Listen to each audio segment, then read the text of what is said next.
రాజుల కంటే శ్రేష్ఠుడు, రాజుల కంటే శ్రేష్ఠుడు, యాజకులనుగా మనలను చేసే రాజుల కంటే శ్రేష్ఠుడు, యాజకులనుగా మనలను చేసే రారాజుగా త్వరలో వచ్చి రయముగను రాకెదము.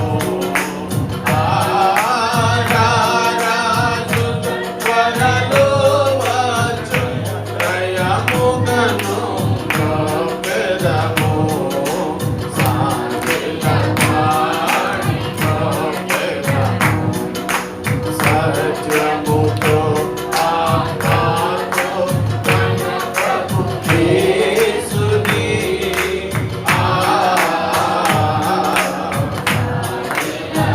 అందరిలోని శ్రేష్ఠుడు, అందరిలో అతి శ్రేష్ఠుడు, మనకందరికీ తానే ప్రభువు. అందరిలో అతి శ్రేష్ఠుడు, మనకందరికీ తానే ప్రభువు. హల్లెలూయా పాత్రుండు అనుదినము రాకెదము. హల్లెలూయాకు పాత్రుండు అనుదినము రాకెదము. సాగిల వాణి రాకెదము. సత్యముతో ఆత్మతో మన ప్రభు యేసుని సాగిల వాణి రాకెదము. సత్యముతో ఆత్మతో మన ప్రభు యేసుని సాగిల వాణి రాకెదము. హల్లెలూయా, హల్లెలూయా. వైరువారు పిల్లలు రండి, అన్నీ సాధ్యమే యేసుకు అన్నీ సాధ్యమనే పాటను పాడుకుందాం. అన్నీ సాధ్యమే.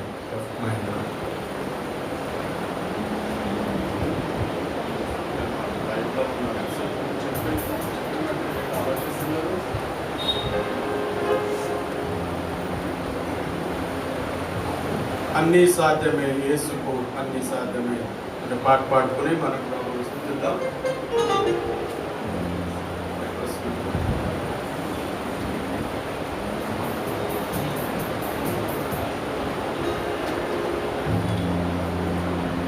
హల్లెలూయా.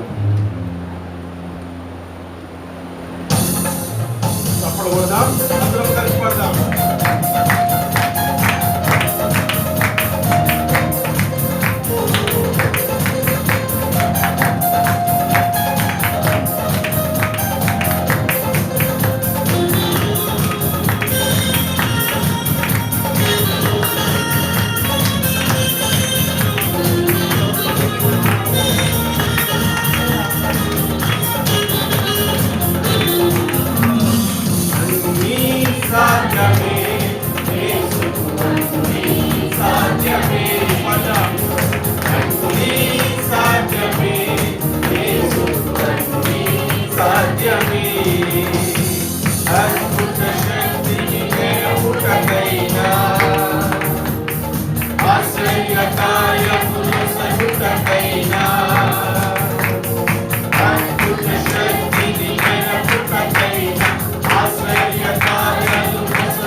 చూడండి, మాధుర్యమైన జలముగా పానాన్ని మార్చి మృతువు నుండి లాజరును లేపి ఆయన మహిమాతమై కార్యములు చేసిన దేవుడికి అన్ని సాధ్యమే.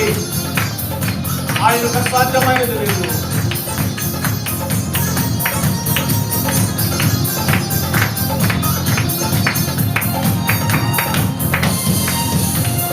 మాధుర్యమైన జలముగా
పంటలు చీల్చగా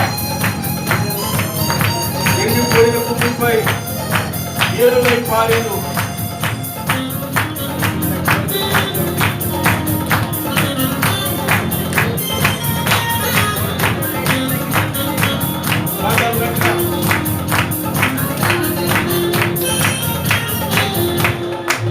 బండనే చీల్చగా జలములే పొంగెను. ఎండిపోయిన భూమిపై ఏరులై అవి పారెను. బండనే చీల్చగా జలములే పొంగెను. ఎండిపోయిన భూమిపై ఏరులై అవి పారెను. పండంటే కీర్తిరాని నీదండమే కానని ఎండైన పరదుపలు నీ కంటగా నిలుచును. పండంటే కీర్తిరాని నీదండమే కానని ఎండైన పరదుపలు నీ కంటగా నిలుచును.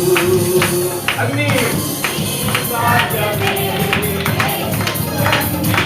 సాధ్యమే. అన్ని పడదాం, నమ్మి విశ్వసించి పడదాం. సాధ్యమే.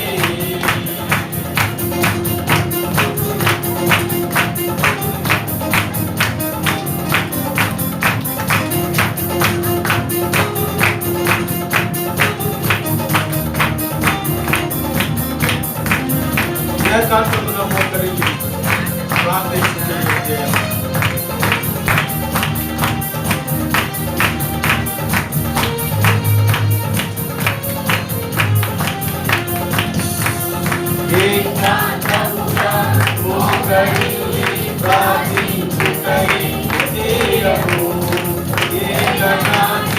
శ్రమలని పూర్ణ మనసు వేడుము.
కష్టాల కడిలో, కన్నీటి ఊయలో, కనికరమే ప్రభుత్వం, కంటి పాపల కాయలు.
మన కన్వెన్షన్ సాంగ్స్లో 8వ పాట, నిన్ను పోలిన వారెవరు, మేలు చేయు దేవుడవు, నిన్నే నమ్మిన దేవా.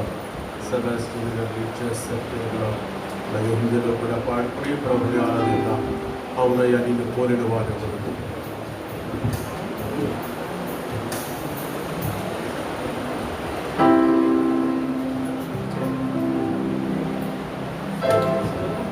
Thank you, Lord Jesus. యేసయ్యానికి స్తోత్రం. అందరూ మోకరించి దేవుని స్తుతిద్దాం, దేవుని ఆరాధన చేసుకుందాం. ఎల్ షడాయ్ ఆరాధన, ఎలోహీం ఆరాధన, అడోనాయ్ ఆరాధన, యేషువా ఆరాధన. మరి ఒకసారి మనం పాడతాం. ఎల్ షడాయ్ ఆరాధన, ఎలోహీం ఆరాధన, అడోనాయ్ ఆరాధన, యేషువా ఆరాధన. నిన్ను పోలిన వారెవరు, నేను చేయు దేవుడవు, నిన్నే నమ్మితిని. అందరు కలిసి పాడదాం. నిన్ను పోలిన వారెవరు. అందరు కళ్ళు మూసుకుని మన చేతులు పైకెత్తి ప్రార్థన చేద్దాం. నిన్నే నమ్మితిని,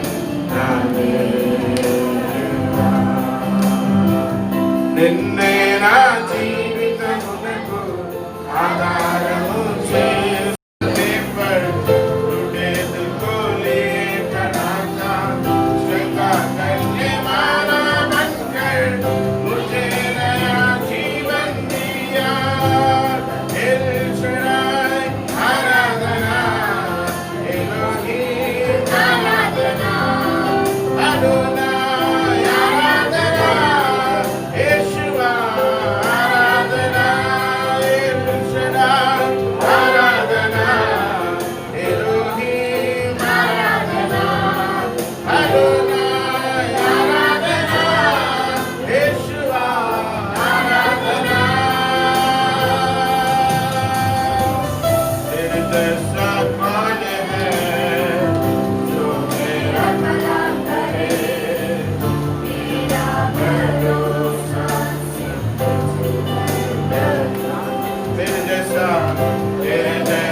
जीवन का स्वामी आधार बना तू प्रभु से, तू नहीं तो मेरा जीवन व्यर्थ हो जाएगा। मेरे जीवन का स्वामी आधार बना तू प्रभु से, तू नहीं तो मेरा जीवन व्यर्थ हो जाएगा। आराधना एलोहीम आराधना अडोनाय आराधना यहोवा आराधना एलशदाय आराधना एलोहीम आराधना अडोनाय आराधना यहोवा आराधना। నిన్నేనా జీవితమునకు ఆధారము చేసుకొంటిని, నీవు లేని జీవితమంతా వ్యర్థముగా పో.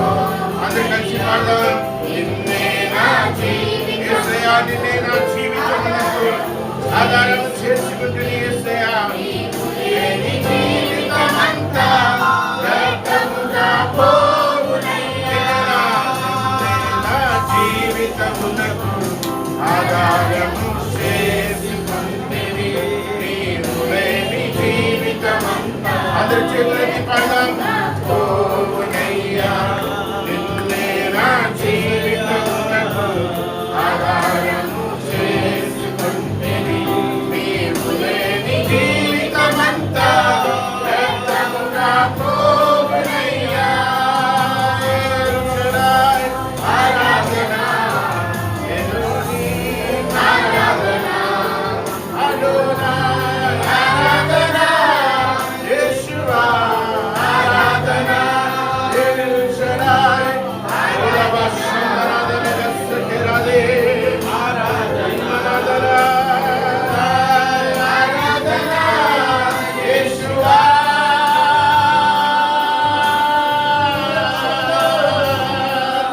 ఎల్షదాయ్ ఆరాధనా ఎలోహీం ఆరాధనా అడోనాయ్ ఆరాధనా యెహోవా ఆరాధనా ఎల్షదాయ్ నీకే ఆరాధనా ఎలోహీం ఆరాధనా అడోనాయ్ ఆరాధనా యెహోవా.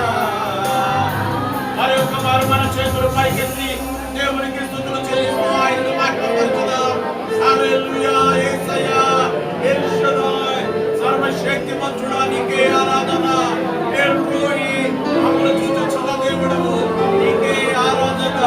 యెహోవా రబ్బా స్వస్థపరిచిన దేవా నీకే ఆరాధన. ఎల్రోయి కొలగొస్తుడా నీకే వందనాలయ్యా. హల్లెలూయా. యేసయ్యా వందనాలు, స్తోత్రాలు. ప్రియమైన దేవుని బిడ్డలారా, ఇంతవరకు దేవుడు మనకు తోడుగా ఉండి మనల్ని సజీవులుగా కాచి కాపాడి ఉన్నాడంటే అది కేవలము దేవుని యొక్క ఉచితమైన కృప. వీళ్ళరా అందరూ అలాగా ప్రార్థనలో ఏకీభవించండి. మరి శుక్రవారం మధ్యాహ్న సమయంలో నా ఫోన్కు ఒక మెసేజ్ వచ్చింది. ఉదయ్ పంపించాడు. అనియా మల్చినాని గారి పాప వాసంతి 20 సంవత్సరాలు అనారోగ్యముగా ఉంది, హాస్పిటల్కి తీసుకొని వెళుతున్నాం, ప్రార్థన చేయడని. చక్కటి యవనస్తురాలు, ఆరోగ్యవంతురాలు, మంచి రంగు, అందమైనది, మంచి బలమైనది 20 సంవత్సరాల అమ్మాయి వాసంతి. తన డిగ్రీ చదువుతూ ఉంది, పరీక్షల కోసం సిద్ధపడుతూ ఉంది, హాల్ టికెట్ తెచ్చుకుంది, ఇక పరీక్షలు రాయటానికి సిద్ధపడుతుంది. ఆ బిడ్డకు వామిటింగ్స్ అయినాయి అంటే కంటిన్యూగా. వాంతులు అయితే వెంటనే హాస్పిటల్కి తీసుకుని వెళ్ళారు. అక్కడ వైద్యులు పరీక్ష చేసి కేజీహెచ్కి తీసుకుని వెళ్ళండి అన్నారు. అమ్మాయిని కేజీహెచ్ తీసుకెళ్లారు. ఒక రాత్రి అంతా కేజీహెచ్లో ఉంది. అమ్మాయికి తలలో ఆ బ్రెయిన్ బ్లీడ్ అయిపోతా, బ్రెయిన్లో బ్లడ్ బ్లీడ్ అయిపోతా ఉంది. మరి చెప్పారు, ఏ ట్రీట్మెంట్ కూడా అందలేదు. ఆ రాత్రి అంతా ఆ విధముగా గడిచింది. మరి నిన్న సమయంలో విన్న వార్త ఏంటంటే ఆ వసంతి 20 సంవత్సరాల యవ్వనస్తురాలు మరణించింది. తన తల్లిదండ్రులు, కుటుంబస్తులు భయంకరమైనటువంటి రోదన. నిన్న కార్యక్రమానికి మేము వెళ్ళినప్పుడు తన తోటి స్నేహితులందరూ వచ్చారు. డిగ్రీ చదువుతున్నటువంటి పిల్లలు చాలా మంది, కాలేజీ పిల్లలు వచ్చారు. వాళ్ళందరూ కూడా భయంకరంగా ఏడుస్తూ ఉన్నారు. అయ్యో, నిన్నటి వరకు మాతో సంతోషంగా ఉన్న వాసంతి పరీక్షలకు సిద్ధపడుతుంది, ఏ బలహీనత తనకు లేదండి. చక్కటి ఆరోగ్యవంతురాలు ఒక 2 రోజుల వ్యవధిలో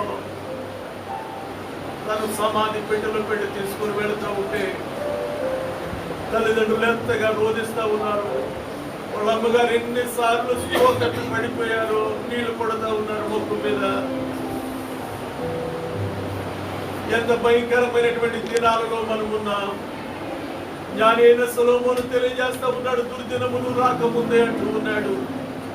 ఎవరికి ఎప్పుడు ఏం జరుగుతుందో మనకు తెలియదు, రేపేమి సంభవిస్తుందో మనకు తెలియదు. ఈ 2020వ సంవత్సరం భయంకరమైనటువంటి మరణాలు జరిగిపోతూ ఉన్నాయి.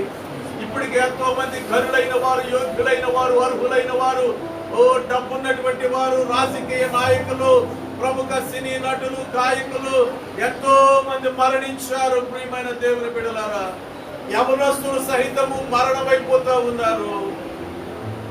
ఒక్క 2 రోజుల వ్యవధిలో ఇంటిలో చక్కగా అల్లారు ముద్దుగా పెరిగి చక్కగా తిరుగుతున్నటువంటి ఒక చక్కటి బొమ్మలాగా ఉంది. ఎంత అందంగా ఉందో అబ్బాయి, ఎంత చక్కగా ఉందో.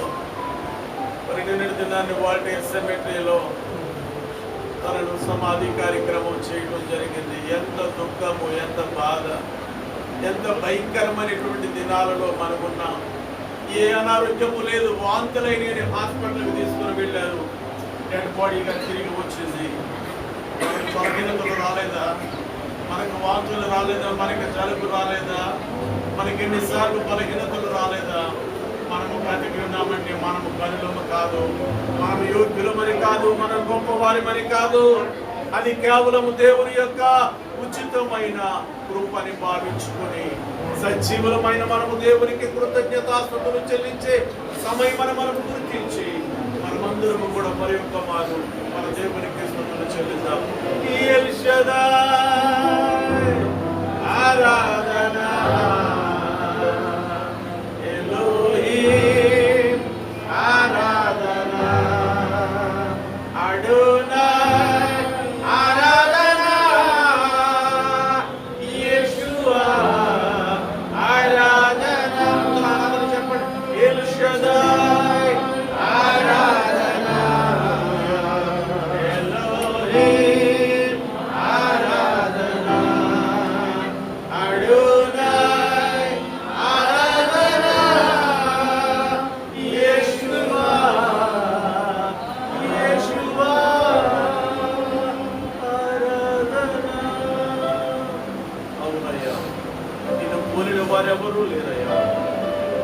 నీవే గొప్ప దేవుడు అయ్యా. ప్రార్థన చేసుకుందాం.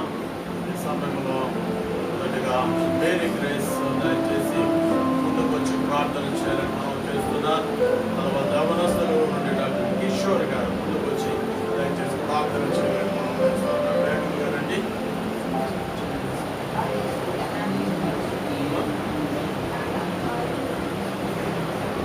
హలో అమ్మ, వచ్చావా?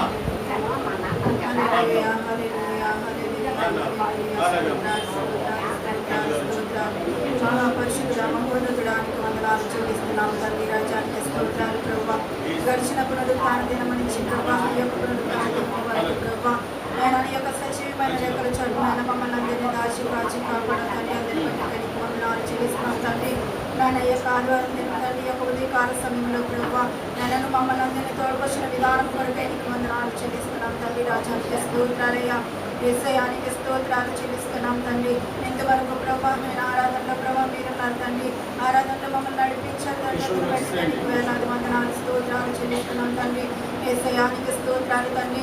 కోడి తన బిడ్డలను ఏ విధంగా తన రెక్కల చాటును భద్రపరుస్తుందో ప్రభా, అటు రీతిలో ప్రభా మమ్మల్ని అందరినీ ప్రభా నీ యొక్క రెక్కల చాటునైనా కాచున్నా పడుచున్నందుకు నీకు వందనాలు చెల్లిస్తున్నాం తండ్రి. నేను మాకంటే మంచివారు, మాకంటే అర్హులు ప్రభా. నేను ఆనికి స్తోత్రాలు. నేను గొప్పవారు తండ్రి. నేను చేసినాడు తండ్రి. దేవా నాయన మమ్మల్ని అయితే ప్రభా నేను సురక్షితంగా ఉంచావు తండ్రి. నాయనానికి స్తోత్రాలు. మా కుటుంబాలను ప్రభుత్వం సురక్షితంగా ఉంచావు తండ్రి, నీకు స్తోత్రాలు చెల్లిస్తున్నాం దేవా. నాయన నువ్వు చేసిన మేలు కొరకే, నువ్వు చేసిన ఆశీర్వాదముల కొరకే నీకు వేలాది వందనాలు చెల్లిస్తున్నాం తండ్రి. పరిశుద్ధ నాయనానికి స్తోత్రాలు. అడోనై నీకు వందనాలు చెల్లిస్తున్నాం తండ్రి. యెహోవా రాఫా నీకు వందనాలు స్తోత్రాలు చెల్లిస్తున్నాం తండ్రి. రాజానికి స్తోత్రాలు ప్రభా. నేను ఉదయకాల సమయంలో ప్రభుత్వంలో నా కుటుంబం కొరకు ప్రభా నీ సన్నిధిలో ప్రార్థిస్తున్నాం తండ్రి. రాజానికి స్తోత్రాలు ప్రభా. నా యొక్క చిన్న బిడ్డ ప్రభా యవ్వనంలో ఉంటుండగానే ప్రభా నాయనానికి స్తోత్రాలు. దేవానికి స్తోత్రాలు ప్రభా. నాయనానికి స్తోత్రాలు. నీ సన్నిధికి చేరి ఉన్నది తండ్రి. దేవానికి స్తోత్రాలు. దుఃఖులున్న కుటుంబాన్ని ప్రభా, తల్లిదండ్రులను ప్రభా, బంధుమిత్రులను ప్రభా మీరు ఓదార్చండి ప్రభా. మేడం మీరే ఆదరించండి ప్రభా. నన్ను తండ్రిలా ప్రభా నన్ను వారికి ఆదరణ దయచేయండి, ఓదార్పును దయచేయండి ప్రభా. నీకు స్తోత్రాలు చెల్లిస్తున్నాం తండ్రి. దేవానికి వందనాలు. ఇంకా ఎంతమంది బిడ్డలైతే ప్రభుత్వం ఉన్నారో ప్రభు బిడ్డలందరినీ జ్ఞాపకం చేసుకోండి. బలహీనంగా ఉన్న బిడ్డలను ముట్టండి, స్వస్థపరచండి ప్రభా. ఈ యొక్క గాయపడిన హస్తం వేసి ముట్టి స్వస్థపరచమని అడుగుచున్నాం తండ్రి. నీకు స్తోత్రాలయ్యా. యేసయ్యానికి వందనాలు చెల్లిస్తున్నాం తండ్రి. ఈ ఉదయకాల సమయంలో జరగబోయే ఆరాధన అంతను ప్రభా నీకు మాత్రమే జరగడానికి సహాయం చేయమని అడుగుచున్నాం తండ్రి. రాజానికి స్తోత్రాలు. ఆయన వచ్చిన బిడ్డలను ప్రభుత్వం మధ్యకు నడిపించండి. దేవానికి స్తోత్రాలు చెల్లిస్తున్నాం దేవా. నాయనానికి వందనాలు. ఈ ఉదయకాల సమయంలో ప్రభాని దాసులు నిలబెట్టుకుని ప్రభా ఆయన మాతోను అందరితోనూ ప్రభా మీరు మాట్లాడండి. దేవానికి స్తోత్రాలు చెల్లిస్తున్నాం దేవా. రాజానికి స్తోత్రాలు. నాయన ఆరోగ్య ప్రభు యొక్క ఆన్లైన్ ద్వారా ప్రభు ఎంతమంది బిడ్డలు చూస్తున్నారు ప్రభా. నాన్న బిడ్డలు కూడా జ్ఞాపకం చేసుకోమని అడుగుచున్నాను తండ్రి. నీకు స్తోత్రాలు. వాక్య పట్టణంలో మీరన్నాడు తండ్రి. నీకు స్తోత్రాలు ప్రభా. చిన్న బిడ్డలు మొదలుకొని పెద్దవారు వరకు ప్రభా నాయన నీ యొక్క కాపుదల దయచేయండి ప్రభు. ఈ యొక్క ఆవరణం చుట్టూ నీ యొక్క దేవతల్ని కావలించమని అడుగుచున్నాను తండ్రి. నీకు స్తోత్రాలు. సమస్తంలో ప్రభా మీరే సహాయం చేయమని ప్రభా. సమస్తంలో నీకే గంట మహిమ తెచ్చుకోమని యేసు పరిశుద్ధ నామములో అడుగుచున్నాను తండ్రి.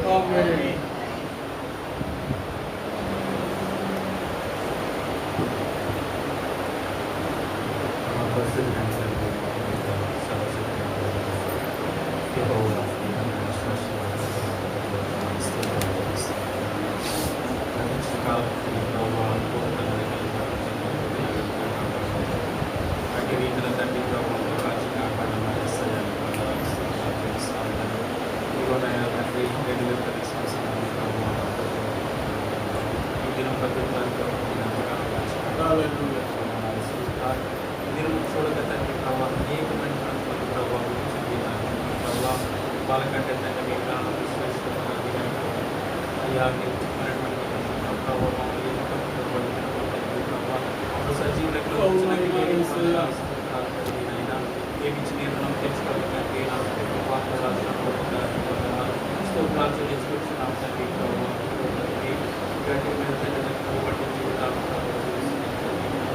ఏ రక్షణ లేకపోతే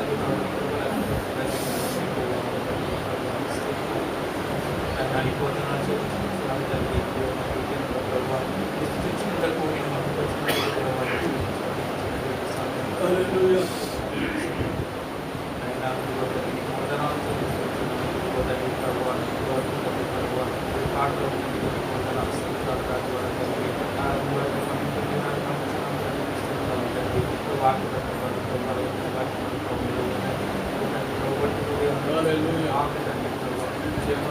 మంచి మాట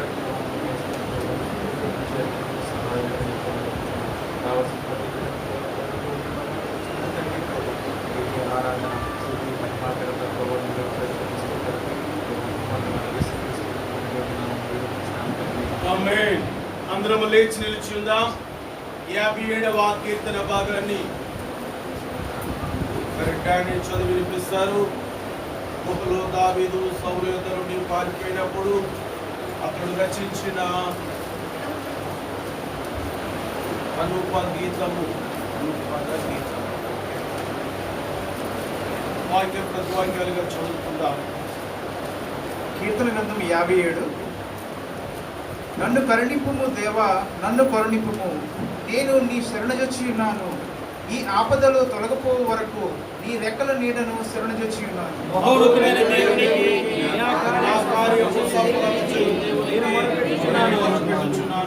ఆయన ఆకాశము నుండి ఆజ్ఞ ఇచ్చి నన్ను రక్షించును. నన్ను మృంగగోరు వారు దూషణలు పలుకున్నప్పుడు దేవుడు తన కృపా సత్యములను పంపును.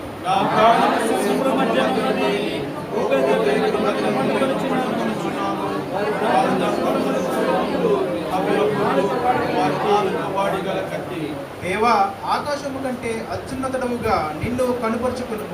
నీ ప్రభావము సర్వభూమి మీద కనబడని.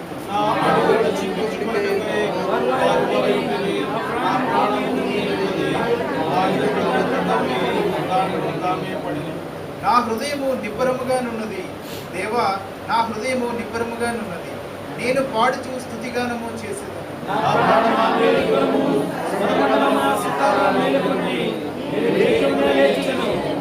నీ కృప ఆకాశము కంటే ఎత్తైనది. నీ సత్యము మేఘమండలము వరకు వ్యాపించి ఉన్నది.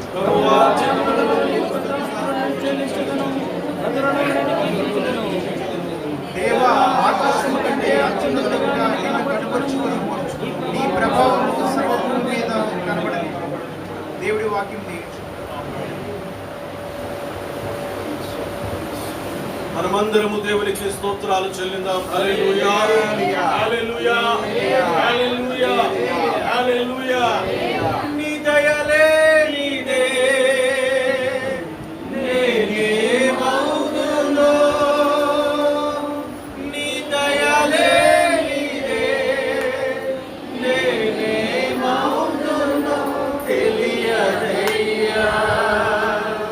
నీ దయలో లేనున్నా ఇంతకాలం, నీ కృపలో దాచినావు గతకాలం.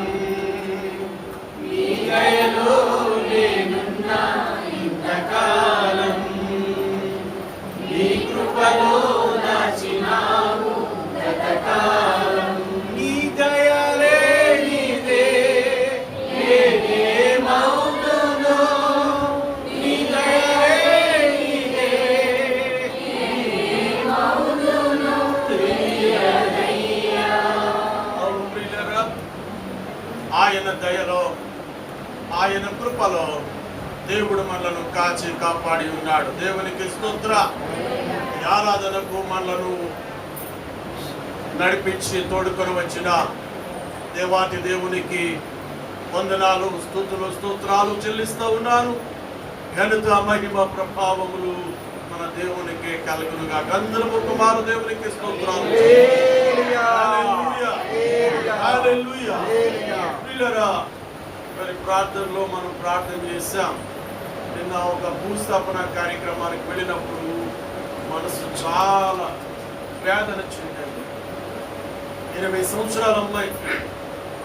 ఆ ఫోటో నేను మన గ్రూప్లో నేను ఒకసారి పెడతాను, చూడండి. బాధపడతారని నేను పెట్టలేకపోయాను. చాలా చక్కటి, మంచి బలిష్టంగా ఉంది అమ్మాయి. ఇప్పుడు ఏదో మరి పక్క పలసగా కూడా లేదు. చాలా చక్కటి యవనస్తురాలు. నిజంగా ఇటువంటి పరిస్థితులు జరగడం చాలా దుఃఖం, చాలా విచారం. దేవుడు ఆ కుటుంబాన్ని ఆదరించి ఓదార్చునుగాక. హల్లెలూయా. ప్రియులారా, మనం చదివిన ఈ కీర్తన భాగము 57వ కీర్తన భాగాన్ని చదువుకున్నాం. హల్లెలూయా. చాలా మనకు కొన్ని ప్రియమైనటువంటి వాక్యాలు ఉంటాయి, ప్రియమైన కీర్తనలు ఉంటాయి, ప్రియమైన వచనాలు ఉంటాయి. 2వ వచనంలో చూసినప్పుడు మహోన్నతుడైన దేవునికి, చదవండి, మహోన్నతుడైన దేవునికి, నా కార్యము సఫలము చేయు దేవునికి నేను మొరపెట్టుచున్నాను. గట్టిగా ఒకసారి దేవునికి స్తోత్రాలు చెప్తాను. హల్లెలూయా. మహోన్నతుడైన దేవునికి, నా కార్యము సఫలము చేయు దేవునికి నేను మొరపెడుతూ ఉన్నాను. ఎంత చక్కటి మాట. హల్లెలూయా. మన దేవుడు మన కార్యములను సఫలపరచువాడు. హల్లెలూయా. కనుక మనం మొరపెడుతున్నప్పుడు ఒక విషయాన్ని జ్ఞాపకం చేసుకోవాలి. నా కార్యమును సఫలపరచు దేవుడు. హల్లెలూయా. నా కార్యమును సఫలపరిచే దేవుడు. ఆ తదుపరి ఇంకా మనం చూస్తే 7వ వచనంలో నా హృదయము, చదవండి, నా హృదయము నిబ్బరముగానున్నది. హల్లెలూయా. నా హృదయము నిబ్బరముగున్నది. అందులో చెప్పండి ఒకసారి. నా హృదయము నిబ్బరముగా ఉన్నది. ఎందుకు అంత నిబ్బరముగా ఉన్నది? ఎందుకంత ధైర్యముగా ఉన్నది? మహోన్నతుడైన దేవుడు మన దేవుడు. హల్లెలూయా. సర్వోన్నతుడైన దేవుడు మన దేవుడు. సర్వశక్తి కలిగినటువంటి దేవుడు మన దేవుడు. హల్లెలూయా. సకలము చేయగలిగినటువంటి దేవుడు మన దేవుడు. హల్లెలూయా, హల్లెలూయా, హల్లెలూయా, హల్లెలూయా, హల్లెలూయా. సర్వకృపానిధివి, సంపదల గనివి,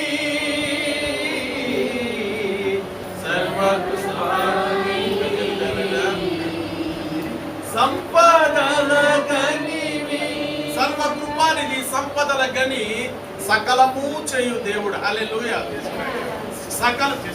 సకలము చేయు దేవునికి సకలము చేయగలని వైపేన కన్నులెత్తి చూచెదా.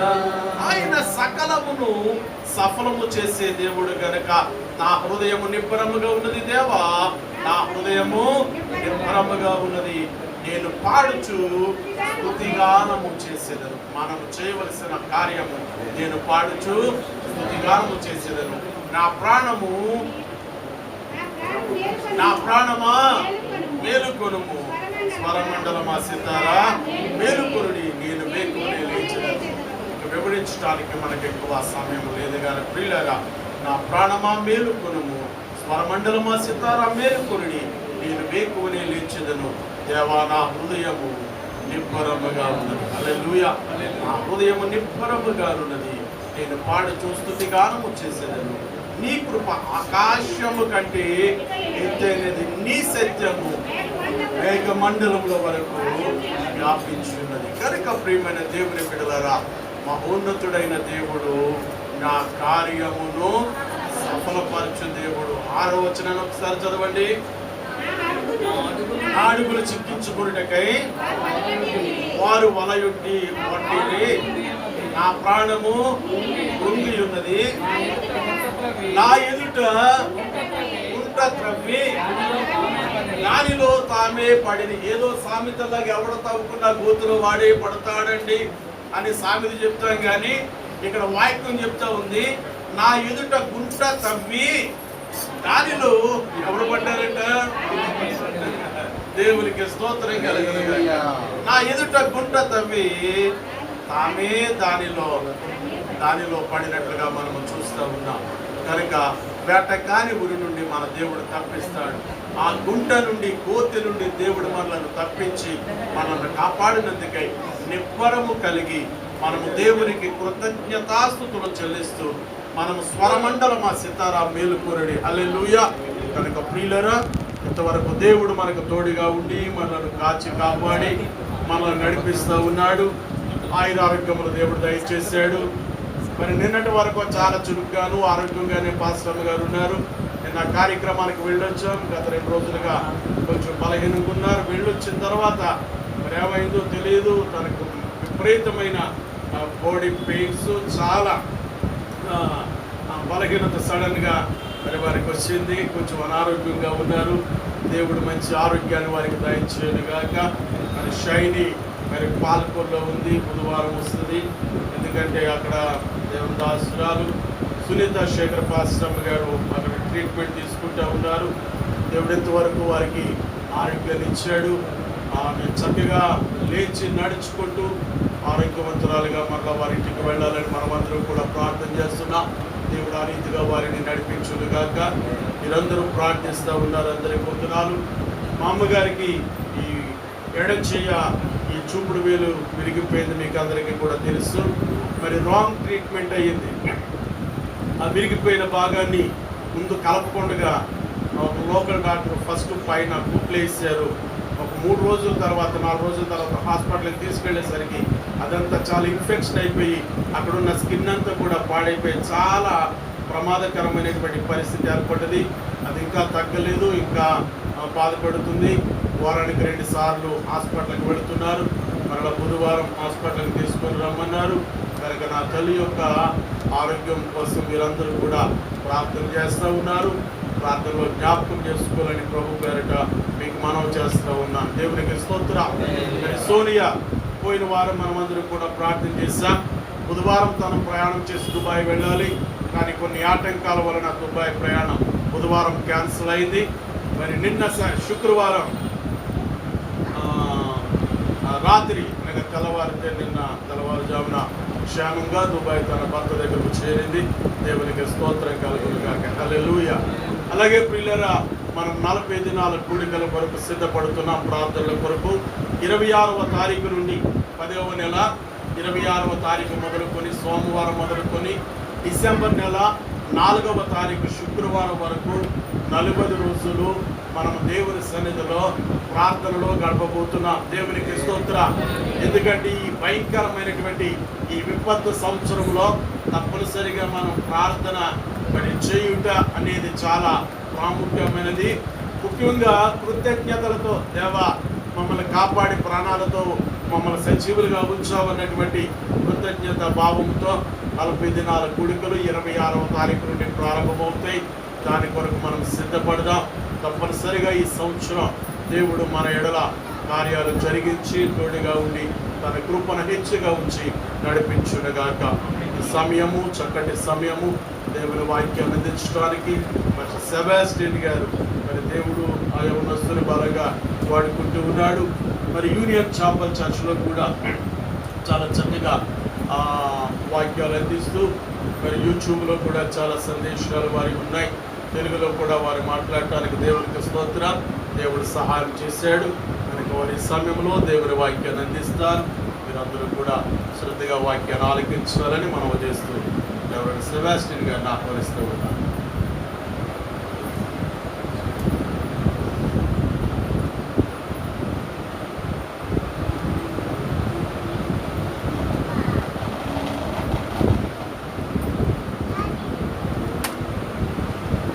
హల్లెలూయా. హల్లెలూయా. దేవునికి స్తోత్రం. ఎంతమంది సంతోషంగా ఉన్నారు? అందరూ సంతోషంగా ఉన్నారు. ఎంతమంది ఆరోగ్యంగా ఉన్నారు? ఎవరైతే అనారోగ్యంగా ఉన్నారో వాళ్ళ కోసం మనం ప్రార్థన చేద్దాం. ఎందుకంటే దేవుడు వాళ్ళ జీవితంలో కార్యం చేసి నూతనమైన బలం, నూతనమైన శక్తిని దయచేసేలాగా మనం ప్రార్థన చేసుకుందాం. హల్లెలూయా. ఒకసారి కళ్ళు మూసుకున్నట్లయితే మనం ప్రార్థన చేసుకుందాం. ఎవరైతే అనారోగ్యంగా ఉన్నారో దేవుడు వాళ్ళని గుర్తి స్వస్థపరిచి నూతనమైన బలాన్ని, నూతనమైన శక్తిని వాళ్ళని దయచేసేలాగా మనం ప్రార్థన చేద్దాం. ఒకసారి మనం చేతుల పైకి వెత్తి మనం ప్రార్థన చేద్దాం. యేసయ్యా, నీ కార్యాన్ని జరిగించండి. నీకు అసాధ్యమైనది ఏమీ లేదు యేసయ్యా. సమస్తము నీకు సాధ్యమే యేసయ్యా. దేవుని వాక్యని ప్రకారంగా సెలవిస్తుంది. దేవుడు తన వాక్యాన్ని పంపించి తన నోటి నుంచి ఒక వాక్యాన్ని పంపించి ప్రతి విధమైన సృష్టిని రచించిన దేవుడు, ప్రతి విధమైన బలహీనతను దూరపరిచే దేవుడు. మనం ప్రార్థన చేద్దాం. యేసయ్యా, నీ వాక్యను పంపించండి యేసయ్యా. నీ కార్యాన్ని జరిగించండి యేసయ్యా. పరమ తండ్రి, నీకు స్తుతులు స్తోత్రాలు చెల్లిస్తున్నాం యేసయ్యా. మా ప్రార్థన ఆలకించి మాకు జవాబు దయచేసినందుకు నీకు స్తోత్రాలు యేసయ్యా. యేసయ్యా, ఎవరైతే అనారోగ్యంగా ఉన్నారో వాళ్ళ కోసం ప్రార్థిస్తున్నాం యేసయ్యా. నీ కార్యాన్ని జరిగించండి యేసయ్యా. నీ వాక్యని పంపించి ప్రతి విధమైన బలహీనతని యేసు నామములో పొమ్మని ఆజ్ఞాపిస్తున్నాం యేసయ్యా. తల్లి నుంచి అరికాల వరకు నీ రక్తాన్ని ప్రవహించి యేసయ్యా బలపరచమని ప్రార్థిస్తున్నాం యేసయ్యా. నీ కార్యాన్ని జరిగించండి, నీ శక్తిని జరిగించండి యేసయ్యా.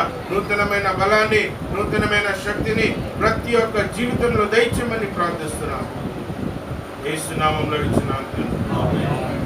ఒక వాక్యాన్ని చదివి మీకు ముందు పెట్టాలని ఆశపడుతున్నాను. కీర్తనలు 71:7 7వ అధ్యాయం 71 అధ్యాయం 7వ వాక్యం ఒకసారి చదువుతారా?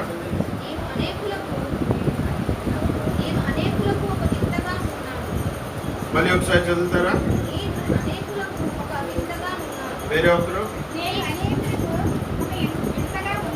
మరి ఒకసారి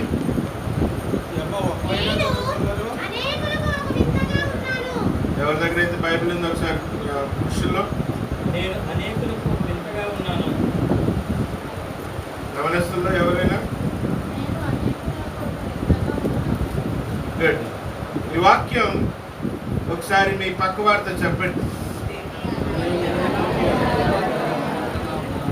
మీతో మీరు చెప్పుకోండి. మీరు ఎలాగున్నారు? ఇంగ్లీష్లో బాగా రాస్తుంది, I am a wonder to so many. అంటే నేను ఒక వింతగా ఉన్నాను. వింత దేనికి?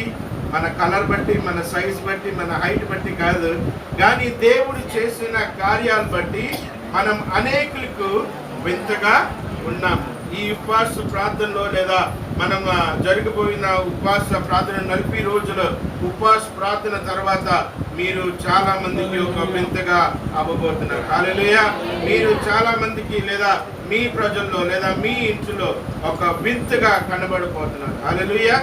మీరు నమ్మినట్లయితే ఒకసారి చేతులెత్తి దేవునికి స్తోత్రాలు. హల్లెలూయా. ఎందుకంటే మన దేవుడు వింతైన కార్యాలు మన జీవితంలో చేస్తారు. చాలా ఒక క్రిస్మస్ పాట చాలా కూడా ఉంది, ఇది వింతైన కార్యాలు. మనకు ఒక ఆశ ఉంది, ఏంటంటే దేవుడు మన జీవితంలో వింతైన కార్యాలు చేయాలి, వింతైన అద్భుతాలు చేయాలి. వాళ్ళు పక్కలు చేసినట్లు మనకు కాదు, కానీ వాళ్ళకంట ఎక్కువగా లేదా మనం ఊహించే దానికంట, మనం విచారించే దానికంట ఎక్కువ వింతైన కార్యాలు ఎవరు చేయాలి? దేవుడు మన జీవితంలో చేయాలి. ఇక్కడ దావీదు రాస్తున్నాడు ఏంటంటే, నేను అనేకులకి ఒక వింతగా ఉన్నాను. I am a wonder to many. అంటే దావీదు జీవితం మీరు చదివారనుకో, దావీదు జీవితం గురించి మీరు హిస్టరీ చదివారనుకో, చాలా సార్లు మీకు కనిపిస్తుంది దావీదు ఎక్కడ, ఇప్పుడు ఎక్కడ ఉన్నాడు. దావీదు ఎలాగుండేవాడు, ఇప్పుడు ఒక రాజుగా ఉన్నాడు. చాలా మందికి వింతగా అనిపిస్తుంది, ఎందుకంటే దేవుని కార్యాలు అలాగుంటాయి. ఎక్కడ దావీదు గొర్రెల కాపరి, అన్ని దావీదు రాజై ఉన్నాడు. యోసేపు ఎక్కడ రొయ్యలో ఉన్నాడు, కానీ ఒక రాజుగా ఉన్నాడు. ఈరోజు ఐసాక్ గురించి మీకు చెప్పాలని ఆశపడుతున్నాను. ఇసాక్ ఒక వింతగా ఉన్నాడు. ఇసాక్ ఒక జీవితం, టైటిల్ మీరు ఇలా కూడా ఇవ్వచ్చు, లైఫ్ స్టైల్ ఆఫ్ ఐజాక్, లేదంటే ఐజాక్ యొక్క జీవన శైలి. ఐజాక్ యొక్క ఐజాక్ ఎవరు తెలుసండి? ఇసాక్ ఎవరు? ఎవరండి? అబ్రహాము కుమారుడు. ఇసాకు పేరునకు అర్థం ఏంటి? నవ్వు ఎందుకు వచ్చింది తెలుసా? ఎప్పుడైతే దేవుడు అబ్రహాంకి సారాకి ఒక వాగ్దానం చేస్తాడు, ఏంటంటే వచ్చి సంవత్సరం నేను వచ్చేలోగా మీకు ఒక కుమారుడు లేదా నువ్వు గర్భవతి అవుతావని. కానీ సారా ఏం చేస్తుందంటే ఆ టెంట్లో ఉండి నవ్వుతుంది. దేవుని వాక్యాన్ని నమ్మలేదు, ఎందుకంటే నా వయసు ఎంత, నేను ముసల్దాన్ని అయిపోయాను, లేదా అబ్రహాం వయసు ఎంత, అబ్రహాం ఒక ముసలుడు అయిపోయాడు, ఇప్పుడు ఎలాగా మాకు పిల్లలు పుడతారని వాళ్ళు ఏం చేస్తారంటే దేవుని వాక్యని నమ్మట్లేదు. అప్పుడు సారా ఏం చేస్తుందంటే సారా లోపల నుండి నవ్వుతుంది. కానీ అదే పేరుతోటి దేవుడు ఏం చేస్తారంటే ఐసాక్ అని ఒక అబ్బాయిని ఇస్తాడు. అబ్బాయి పేరు ఏంటంటే ఐసాక్ పేరునకు అర్థం ఏంటంటే నవ్వు మీన్స్ లాఫ్టర్. కానీ ఐసాక్ ఒక జీవితం మీరు చదివారనుకో, ఐసాక్ యొక్క జీవితం కూడా చాలా సార్లు నవ్వుల పాలైన జీవితం. ఐసాక్ యొక్క జీవితం మీరు చదివారనుకో, చాలా సార్లు నవ్వుల పాలైన జీవితం. కానీ ఆ నవ్వుల పాల జీవితంలో కూడా లేదా ఆ జీవితంలో కూడా ఐజాక్ ఏం చేశారంటే, ఐజాక్ దేవుని విడిచిపెట్టలేదు, దేవుని పైన విశ్వాసం విడిచిపెట్టలేదు, తల్లిదండ్రుల్ని అవమానించలేదు, దేవుని ఎదుట సాగిపోయారు. మీకు తెలుసా ఐజాక్ యొక్క జీవితం? ఎన్నిసార్లు మీరు చదివారు ఐజాక్ చరిత్ర?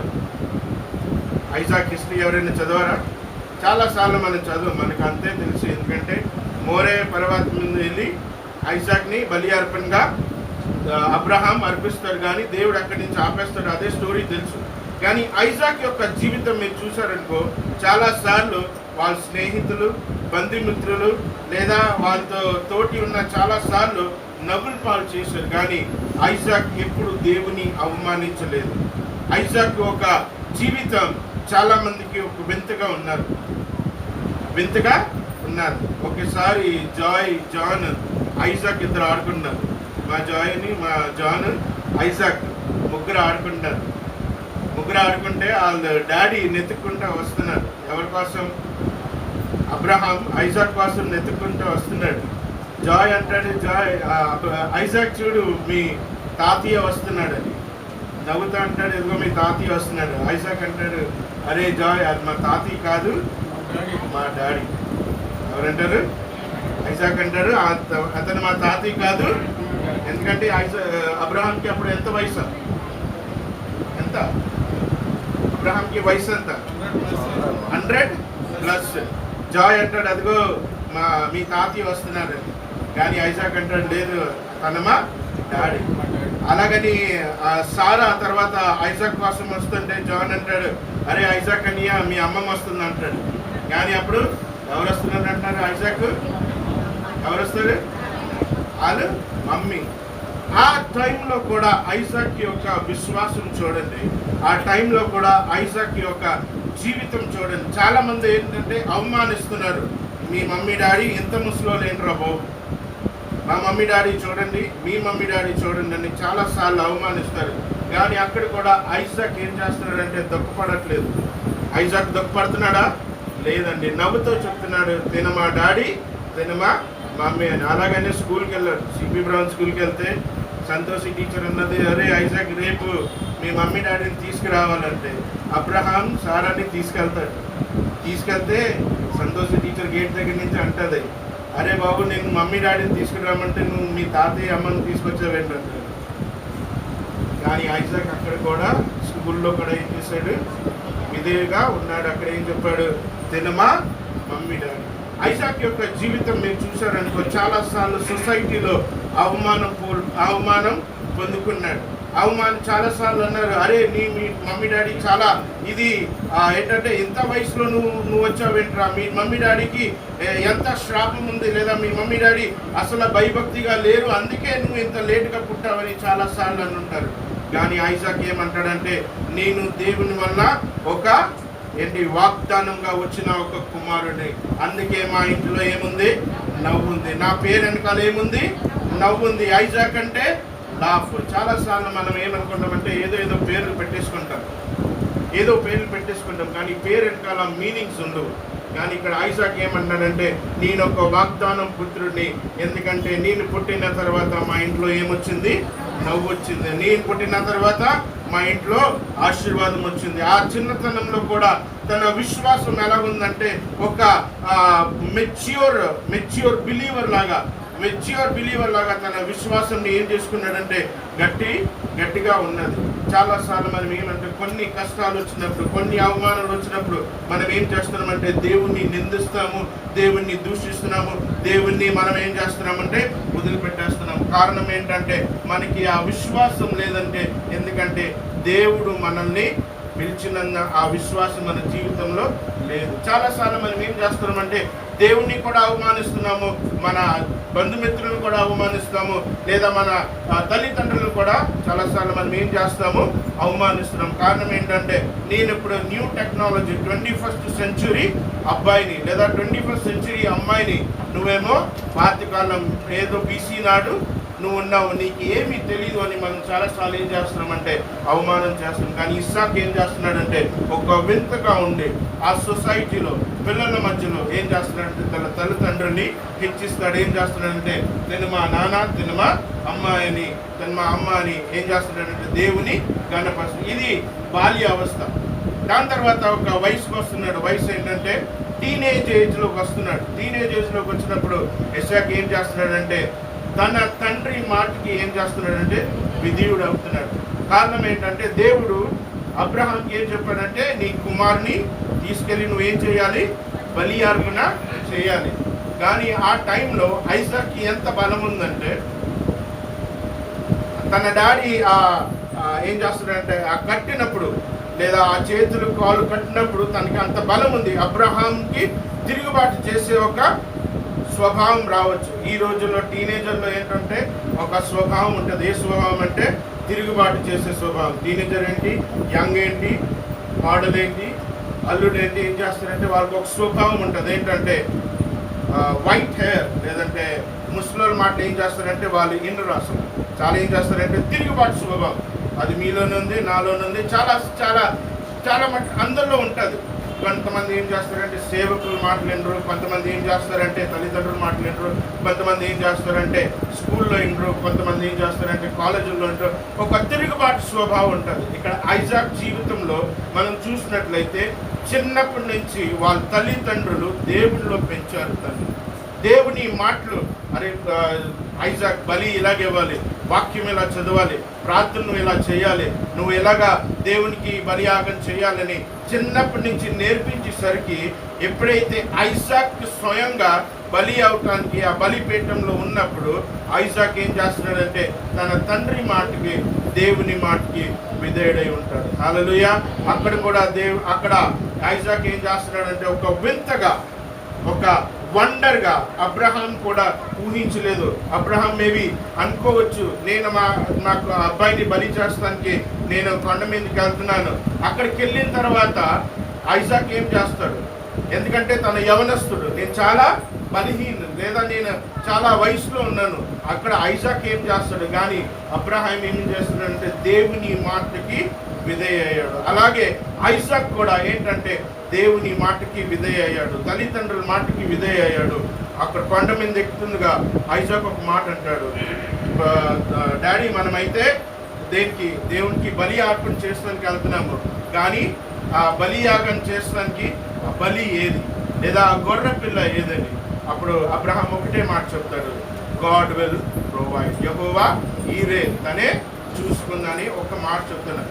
ఆ టైంలో కూడా ఐజాక్ ఏం చేస్తున్నాడంటే దేవుని మాటని విధేయుడై ఆ డాడీ చెప్పిన మాటని ఏం చేస్తాడంటే నమ్ముతున్నాడు. అక్కడ మనం చాలాసార్లు స్టడీ చేస్తే అక్కడ ఆ కన్వర్సేషన్ ఎలా ఉంటుందంటే ఒక వింతైన కన్వర్సేషన్, ఒక వింతైన అక్కడ సంభాషణ ఉంటుంది తండ్రి కొడుకులు మధ్యలో. కానీ ఐజాక్ ఏం చేస్తాడంటే ఒక వింతగా ప్రవర్తించి దేవుని మాటకి విధేయుడు. ఈ రోజుల్లో మన జీవితంలో ఒక నేర్చుకోవాల్సింది ఏంటంటే మన దేవుని మాటకి విధేయం అవుతున్నామా లేదా, అది నేను ఆలోచించుకోవాలి.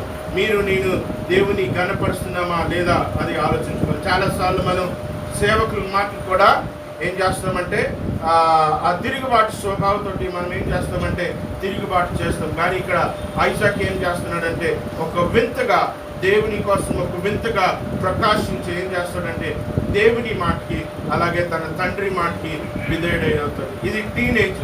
దాని తర్వాత ఒక యవన వయసుకి వస్తాడు. యవన వయసుకి వచ్చినప్పుడు ఎలియాజర్ ఏం చేస్తాడంటే తన కోసం ఒక మంచి అమ్మాయిని సెలెక్ట్ చేస్తానికి ఊరు వెళ్తున్నప్పుడు ఐజాక్ ఏం చేస్తున్నాడండి? ఐజాక్ ఏం చేస్తున్నాడు? ఎదురు చూస్తున్నాడా, ఫోటోలు చూస్తున్నాడా, లేదా వాట్సాప్లో చెక్ చేస్తున్నాడు? ఏం చేస్తున్నాడు?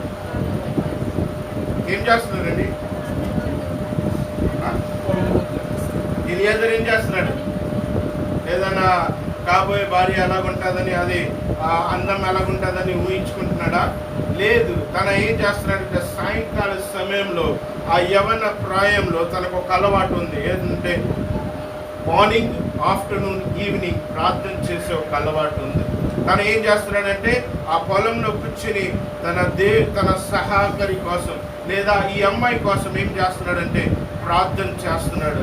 ఆ సమయంలో రెబెకా ఎలియాజర్ వచ్చినప్పుడు ఏం చేస్తున్నాడంటే తన ప్రార్థనకి జవాబు వచ్చినట్లు ఒక నమ్మకం ఎవరికి వస్తుంది? ఎలియాజర్కి వస్తుంది. ఒక ప్రార్థన జీవితం మన జీవితంలో కావాలి. మీరు వింతగా ఉండాలంటే ఒక ప్రార్థన జీవితం మీ జీవితంలో కావాలి. ఐజాక్ ఏం చేస్తున్నాడంటే ఒక ప్రార్థన జీవితాన్ని గడుపుతూ దేవుని ఎదుట సలహా తీసుకుంటూ, ఎందుకంటే అబ్రహాం నేర్పించాడు, సారా నేర్పించింది, ప్రార్థన చేయాలి, దేవుని దగ్గర అడగాలి, దేవునితో మాట్లాడాలి, దేవుని వాక్యం చదవాలి, లేదా దేవుడు ఏదైతే ఆజ్ఞాపిస్తాడో ఆ ఆజ్ఞ కోసం మనం ఏం చేయాలి? మనము విధేయత చూపించాలని ఎవరు నేర్పించారు? వాళ్ళు ఫ్యామిలీ నేర్పించారు. ఈ రోజుల్లో మన జీవితంలో మనం ఒక్కటి ఆలోచించుకోవాలి, మన ఫ్యామిలీలో లేదా మన కుటుంబంలో మన పిల్లలకి ఏం నేర్పిస్తున్నామో అది నేను ఆలోచించుకోవాలి. ఎందుకంటే మనం ఏదైతే కావాలి, వాళ్ళకి ఏదైతే కావాలి, ఈ టైంలో ఏంటంటే ఆ పిల్లలకి ఏదైతే కావాలో అది ఇచ్చేస్తాం.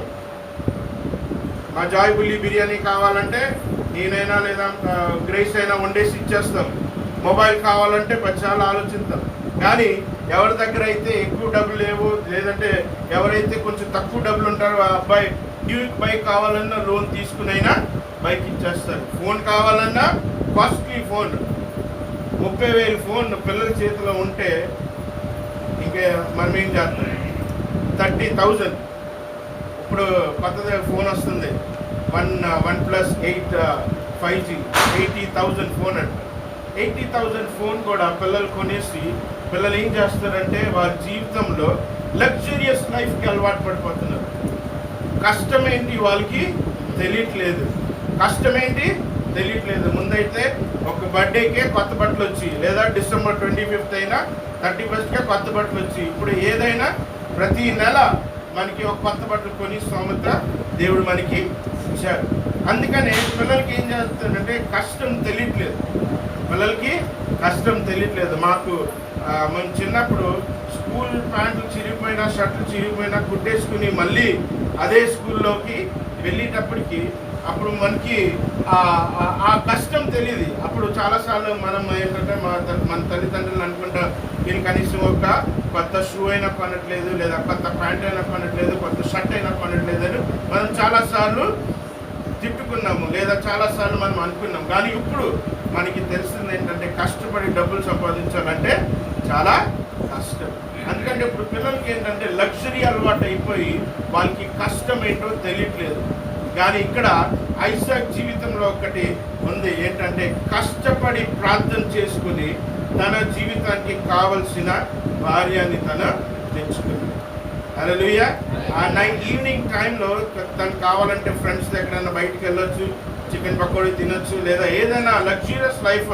అబ్రహాం దగ్గర డబ్బులు ఉన్నాయి, అబ్రహాం దగ్గర చాలా సంపదలు ఉన్నాయి, చాలా డబ్బులు ఉన్నాయి. కానీ ఐసాక్ జీవితంలో ఒక జీవితం ఏంటంటే ప్రార్థన చేసే జీవితం ఉంది. ఈ రోజుల్లో మన పిల్లలకి నేర్పవలసిన ఒక అలవాటు ఏంటంటే ప్రార్థన చేయాలి, వాక్యం చదువుకోవాలి. ఇప్పుడు కూడా మా జాయ్ బుల్లి పొద్దుటే లెక్సి బైబిల్ చదవాలి. బైబిల్ చదవకపోతే 12:30 దాకా లేదా 1 o'clock దాకా నేనేం మాట్లాడు. అన్నం తినే టైంలోనే అప్పుడు అడిగితే బైబిల్ చదవరా లేదని.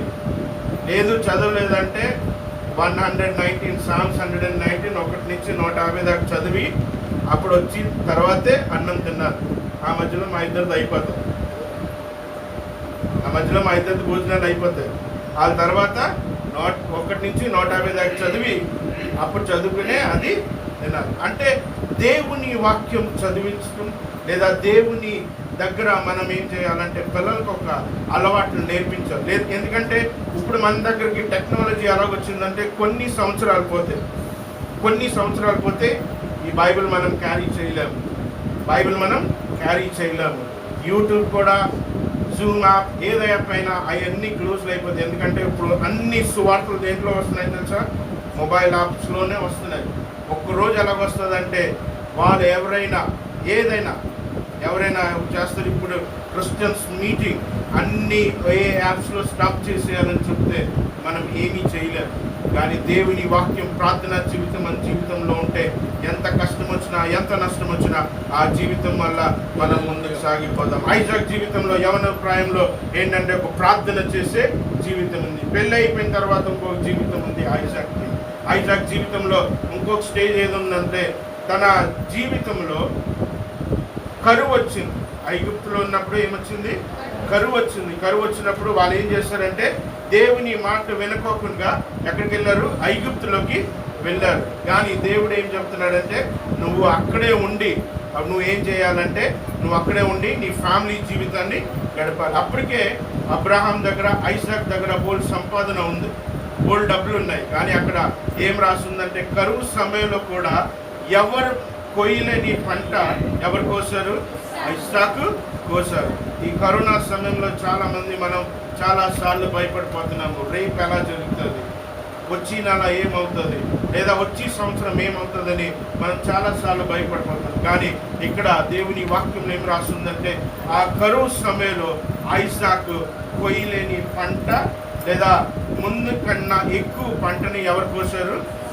ఇసాకు ఓసారి అభిమేలకు వచ్చి చేతులెత్తి దండం పెడతాడు, బాబు నువ్వు నాకంట ఎక్కువ ధనవంతులు అయిపోతున్నావు, నువ్వు ఎక్కువ ధనవంతులు అయిపోతే నా పరుగు పోతుంది, లేదా జనాలు నన్ను నమ్మరు, నిన్నే నమ్ముతారు, నువ్వు మా దేశాన్ని విడిచి వెళ్ళిపోమని ఏం చేస్తున్నాడు? అభిమేలకు ప్రార్థన చేస్తున్నాడు. కానీ దేవుని వాక్కులో మీకు బలపరచాలని అనిపిస్తున్నది ఏంటంటే, మీరు ఎప్పుడైతే ప్రార్థనా జీవితం కలిగి ఉంటారో, లేదా మీ జీవితంలో మీ పిల్లల జీవితంలో ఎప్పుడైతే ప్రార్థనా జీవితం కలిగి ఉంటారో, మీ ఇతరుల కంటే లేదా మీ రిలేటివ్స్ కంటే, మన రిలేటివ్స్ కంటే ఎక్కువ ఆశీర్వదించే దేవుడు. హల్లెలూయా. ఎందుకంటే అబ్రహాం నేర్పించిన ఒకటే, ప్రార్థన చేయాలి, దేవుని వాక్యం చదవాలి, దేవునికి విధేయం అవ్వాలని ఎవరు నేర్పించారు? అబ్రహాం ఇంకా సారా నేర్పించారు. ఎందుకంటే అబ్రహాం చాలాసార్లు దేవుడితో ముఖాముఖిగా మాట్లాడాడు, చాలాసార్లు దేవుని వాక్కుని పొందుకున్నాడు. సారా కూడా చాలాసార్లు దేవుని చూసింది లేదా దేవుని వాక్కుని పొందుకుంది. అందుకే ఐజాక్ జీవితంలో ఎంత కావాలి దానికన్నా ఎక్కువగా ఎవరు ఆశీర్వదించారు? దేవుడు తనని ఆశీర్వదించాడు. కరువు కాలంలో కూడా దేవుడు తనని పోషించాడు. ఇది ఒక ఐజాక్ జీవితం. కానీ చివరిలో ఒక ఏమవుతుందంటే ఐజాక్ ఐస్ లేదా ఐజాక్ కళ్ళు డిమ్ అయిపోతుంది. కారణం ఏంటంటే, దేవుడు ఐగుప్తికి వెళ్ళదని చెప్తే తను ఏం చేశాడు? ఐగుప్తికి వెళ్ళాడు. దాని కారణంగా ఐజాక్ కళ్ళు ఏమైపోయినాయి? డిమ్ అయిపోయినాయి. ఆ డిమ్ అయిపోయిన కారణంగా తన లాస్ట్లో ఏమయ్యాడు? మోసపోయాడు. యాకోబు ఎవరు? ఏసావు ఎవరు? కూల్చుకోలేకపోయాడు. దానివల్ల తను ఏమయ్యాడు? మోసపోయాడు.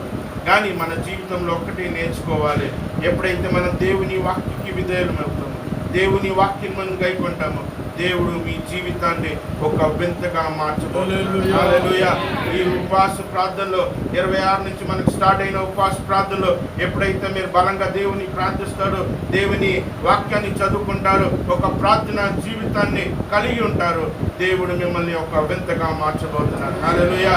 చాలాసార్లు జనాలు అనుకుని ఉంటారు, ఈ లేడరా బాబు రోజు చర్చికి వెళ్ళిపోతున్నాడు, రోజుకి బైబిల్ చదువుకున్నారు, ఈ కరోనా సమయంలో కూడా చర్చికి వెళ్ళిపోతున్నారు, గుంపులుగా కూడిపోతున్నారు, వాళ్ళకి అసలు భయం లేదని చాలాసార్లు జనాలు అనుకోవచ్చు. కానీ మీ ప్రార్థన వల్ల, మీరు చదువుకున్న వాక్యం వల్ల, దేవుని సన్నిధిలో మీరు నిజాయితీగా వచ్చిన వల్ల దేవుడు మిమ్మల్ని ఒక వింతగా మార్చబోతున్నారు. హల్లెలూయా. వింత కార్యాలు, ఎన్నడీ చూడలేని కార్యాలు దేవుడు మీ జీవితంలో, మీ కుటుంబంలో చేయబోతున్నారు. హల్లెలూయా. మీరు నమ్ముతున్నట్లయితే దేవుడు ఆ కార్యాన్ని నిశ్చయంగా మీ కుటుంబంలో, మన కుటుంబంలో జరిగించబోతున్నారు. హల్లెలూయా. మనం ప్రార్థన చేసుకుందాం, దేవుని కోసం అడుగుదాము. దేవా, ఈ డిసెంబర్ ముగింపు ముందే, ఉపవాస ప్రార్థన ముగింపు ముందే ఒక నూతనమైన వింతైన కార్యాలు నా కుటుంబంలో జరిగించమని ప్రార్థన చేసుకోండి. దేవుడి కార్యాన్ని మీ కుటుంబంలో, మా కుటుంబంలో, మన సంఘంలో దేవుడు జరిగించబోతున్నాడు. హల్లెలూయా. దేవుడి వాక్య ద్వారా మిమ్మల్ని దీవించుకుంటాం. హల్లెలూయా. హల్లెలూయా. హల్లెలూయా. చక్కటి సందేశాన్ని పిల్లరా ఇంతవరకు మనం విన్నాం. దేవునికి స్తోత్రం చెల్లిద్దాం. హల్లెలూయా. నేను అనేకులకు ఒక వింతగా ఉన్నాను అంటూ ఉన్నాడు. మరి పై విలాసంలో ఎవరు రాశారో రాయలేదు, కానీ దాని ముందు అధ్యాయంలో 70వ కీర్తన పైన దావీదు రాసినట్లుగా మనం చూస్తూ ఉన్నాం. పిల్లరా, ఈ మాటలను మనం పాజిటివ్గా తీసుకోవాలా లేక నెగిటివ్గా ఆలోచించాలా? ఒకసారి ఆలోచించండి. ఏ సందర్భంలో మనం ఈ మాటను ఉపయోగిస్తాం? నేను అనేకులకు ఒక వింతగా ఉన్నానండి, నేను అందరికీ చాలా చీప్ అయిపోయానండి, అందరి దృష్టికి ఏదో నేను చేతగాని వాళ్ళే కనిపిస్తున్నానండి, ఏదో తెలుగు తక్కువ వాళ్ళే కనిపిస్తున్నానండి అన్నట్లుగా ఈ వాక్యాన్ని సాధారణంగా వింతగా ఉన్నానంటే ఆ రీతిగా మనం అర్థం చేసుకోవచ్చు. నిజమే ప్రియులరా, దేవుని కార్యాలు మనుష్య జీవితానికి అర్థం కాదు, అది గోచరం కాదు. దేవుని కార్యాలు మానవ జ్ఞానముతో మనం అర్థం చేసుకోలేము. మన జీవితాల్లో అనేక సార్లు ఇతరులకు మనం ఎలా కనిపిస్తామంటే, నేను ఒక వింతగా ఉన్నాను. ఇక్కడ నెగిటివ్గా తీసుకునేటువంటి అర్థం కాదు, కానీ ప్రియులరా, నేను ఒక వింతగా ఉన్నానంటే మన జీవితంలో దేవుడు చేసే కార్యాలు, అద్భుత కార్యములు. హల్లెలూయా. మన జీవితంలో అద్భుత కార్యాలు. కూతులో ఉన్న యోసేపు, కూతులోని దేవుడు ఒక వింతగా ఎక్కడికి తీసుకొని వెళ్ళాడంటే ఒక అద్భుతమైనటువంటి సింహాసనం మీదకు తీసుకొని వెళ్ళాడు. దేవునికి స్తోత్రం. పిల్లరా, ఈ సంవత్సరం మన 40 దినాల కూడికలో నేను ఒక ఆశను కలిగి ఉన్నాను. దేవునికి స్తోత్రం. హల్లెలూయా. నేను ఒక ఆశను కలిగి ఉన్నాను. శుక్రవారం మనం నేర్చుకున్నాం ఎబ్రీయులకు రాసిన పత్రిక 11వ అధ్యాయము. మరి కొన్ని మాటలు తెలియజేసి సమయానికి నేను ముగిస్తాను. ఎబ్రీయులకు రాసిన పత్రిక 11వ అధ్యాయము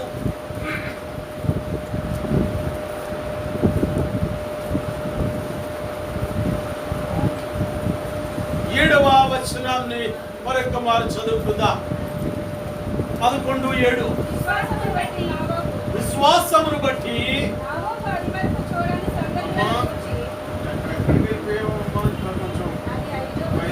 5వ వచనం అండి. విశ్వాసమును బట్టి హనోకు మరణము చూడకుండానట్లు అతడు కొనిపోబడెను. అతడు కొనిపోబడక మునుపు దేవునికి ఇష్టుడై ఉండేనని సాక్ష్యము పొందెను. దేవునికి స్తోత్రం. దేవునికి స్తోత్రం. కాస్త ఇష్టంగా దేవునికి వందనాలు చెప్పండి. హల్లెలూయా. హనోకు జీవితాన్ని ఇక్కడ మనం చూస్తూ ఉన్నాం. హనోకు మరణము చూడకుండానట్లు కొనుక్కోబడెను. అతడు కొనుక్కోబడక మునుపు ఏం సాక్ష్యం పొందాడట? దేవునికి ఇష్టుడై ఉండేను అని సాక్ష్యాన్ని పొందాడట. దేవునికి స్తోత్రం. పిల్లరా, మనం దేవుడిని ఒకటి అడుగుదాం. దేవుడి నుండి మనం ఒకటి కోరుకుందాం. ఆయన కొనుక్కోయాడు. మనం అనుకుందాం, దేవా నేను చనిపోక మునుపు అయ్యా నేను బ్రతికి ఉండగానే ఒక మంచి పేరు దేవునికి ఇష్టుడై ఉండేను. హల్లెలూయా. హల్లెలూయా. దేవునికి ఇష్టుడుగా ఉండుట, దేవునికి ఇష్టుడై ఉండుట ఎంతమంది ఇష్టపడుతున్నారండి? దేవునికి ఇష్టడుగా ఉండాలని ఎంతమంది ఇష్టపడుతూ ఉన్నారు? దేవా నేను నీకు ఇష్టుడిగా ఉండాలనుకుంటున్నానయ్యా, నేను నీకు ఇష్టుడిగా ఉండాలనుకుంటున్నానయ్యా. ఎంతమంది ఇష్టపడుతున్నారు? చేతులెత్తండి అంటే అందరూ చేతులెత్తుతారు. నేను దేవునికి ఒక ఫేవర్గా, ఒక ఇష్టుడిగా ఉండాలని ఆశపడుతున్నానని. మంచిది ప్రియులారా.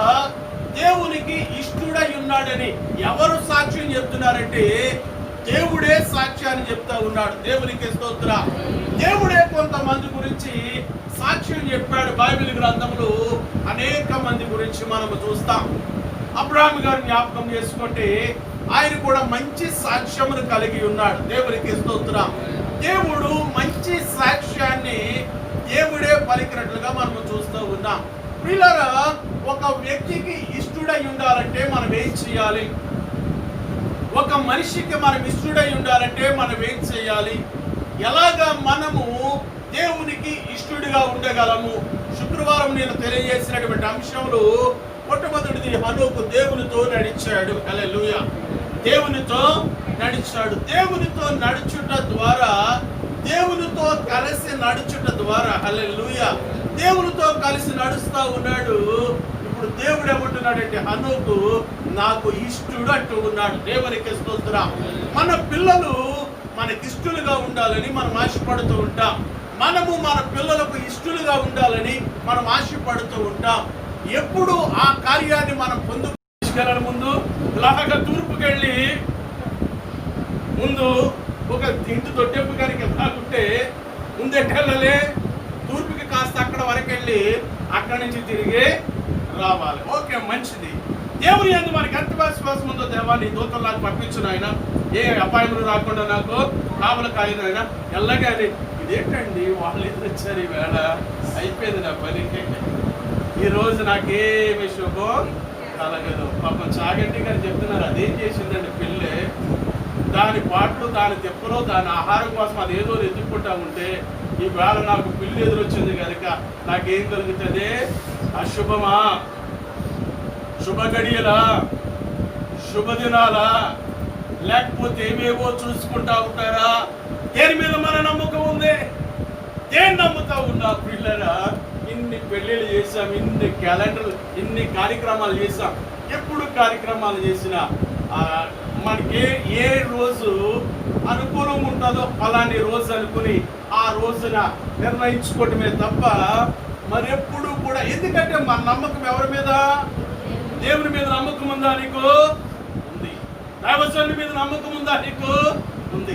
ఆ నమ్మకాన్ని కలిగినప్పుడు కొన్నిసార్లు మనం ఏం చేస్తామంటే నమ్మకస్తులమైన మనమే చిన్న చిన్న విషయాల్లో ఏం చేస్తూ ఉంటామంటే సందేహిస్తూ ఆ దేవునికి దుఃఖాన్ని కలిగిస్తూ ఉంటాం. అవునంటారా కాదంటారా? దేవునికి సంతోషాన్ని కలిగిస్తున్నామా, దేవునికి దుఃఖాన్ని కలిగిస్తున్నామా? ఇటువంటి కార్యాల ద్వారా దేవునికి సంతోషమా లేక దేవునికి దుఃఖమా, ఆయనకి ఆయాసమా? మంచిది దేవా, నీకు నీ మీదే నా నమ్మిక, నీవే అని నమ్మిక, యేసు నాకు నీవే అని నమ్మిక.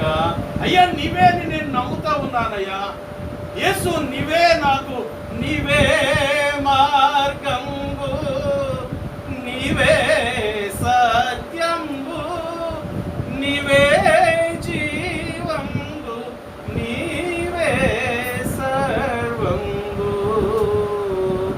నీవే అని నమ్మిక. యేసయ్యా నాకు ఒక నమ్మకం ఉంది.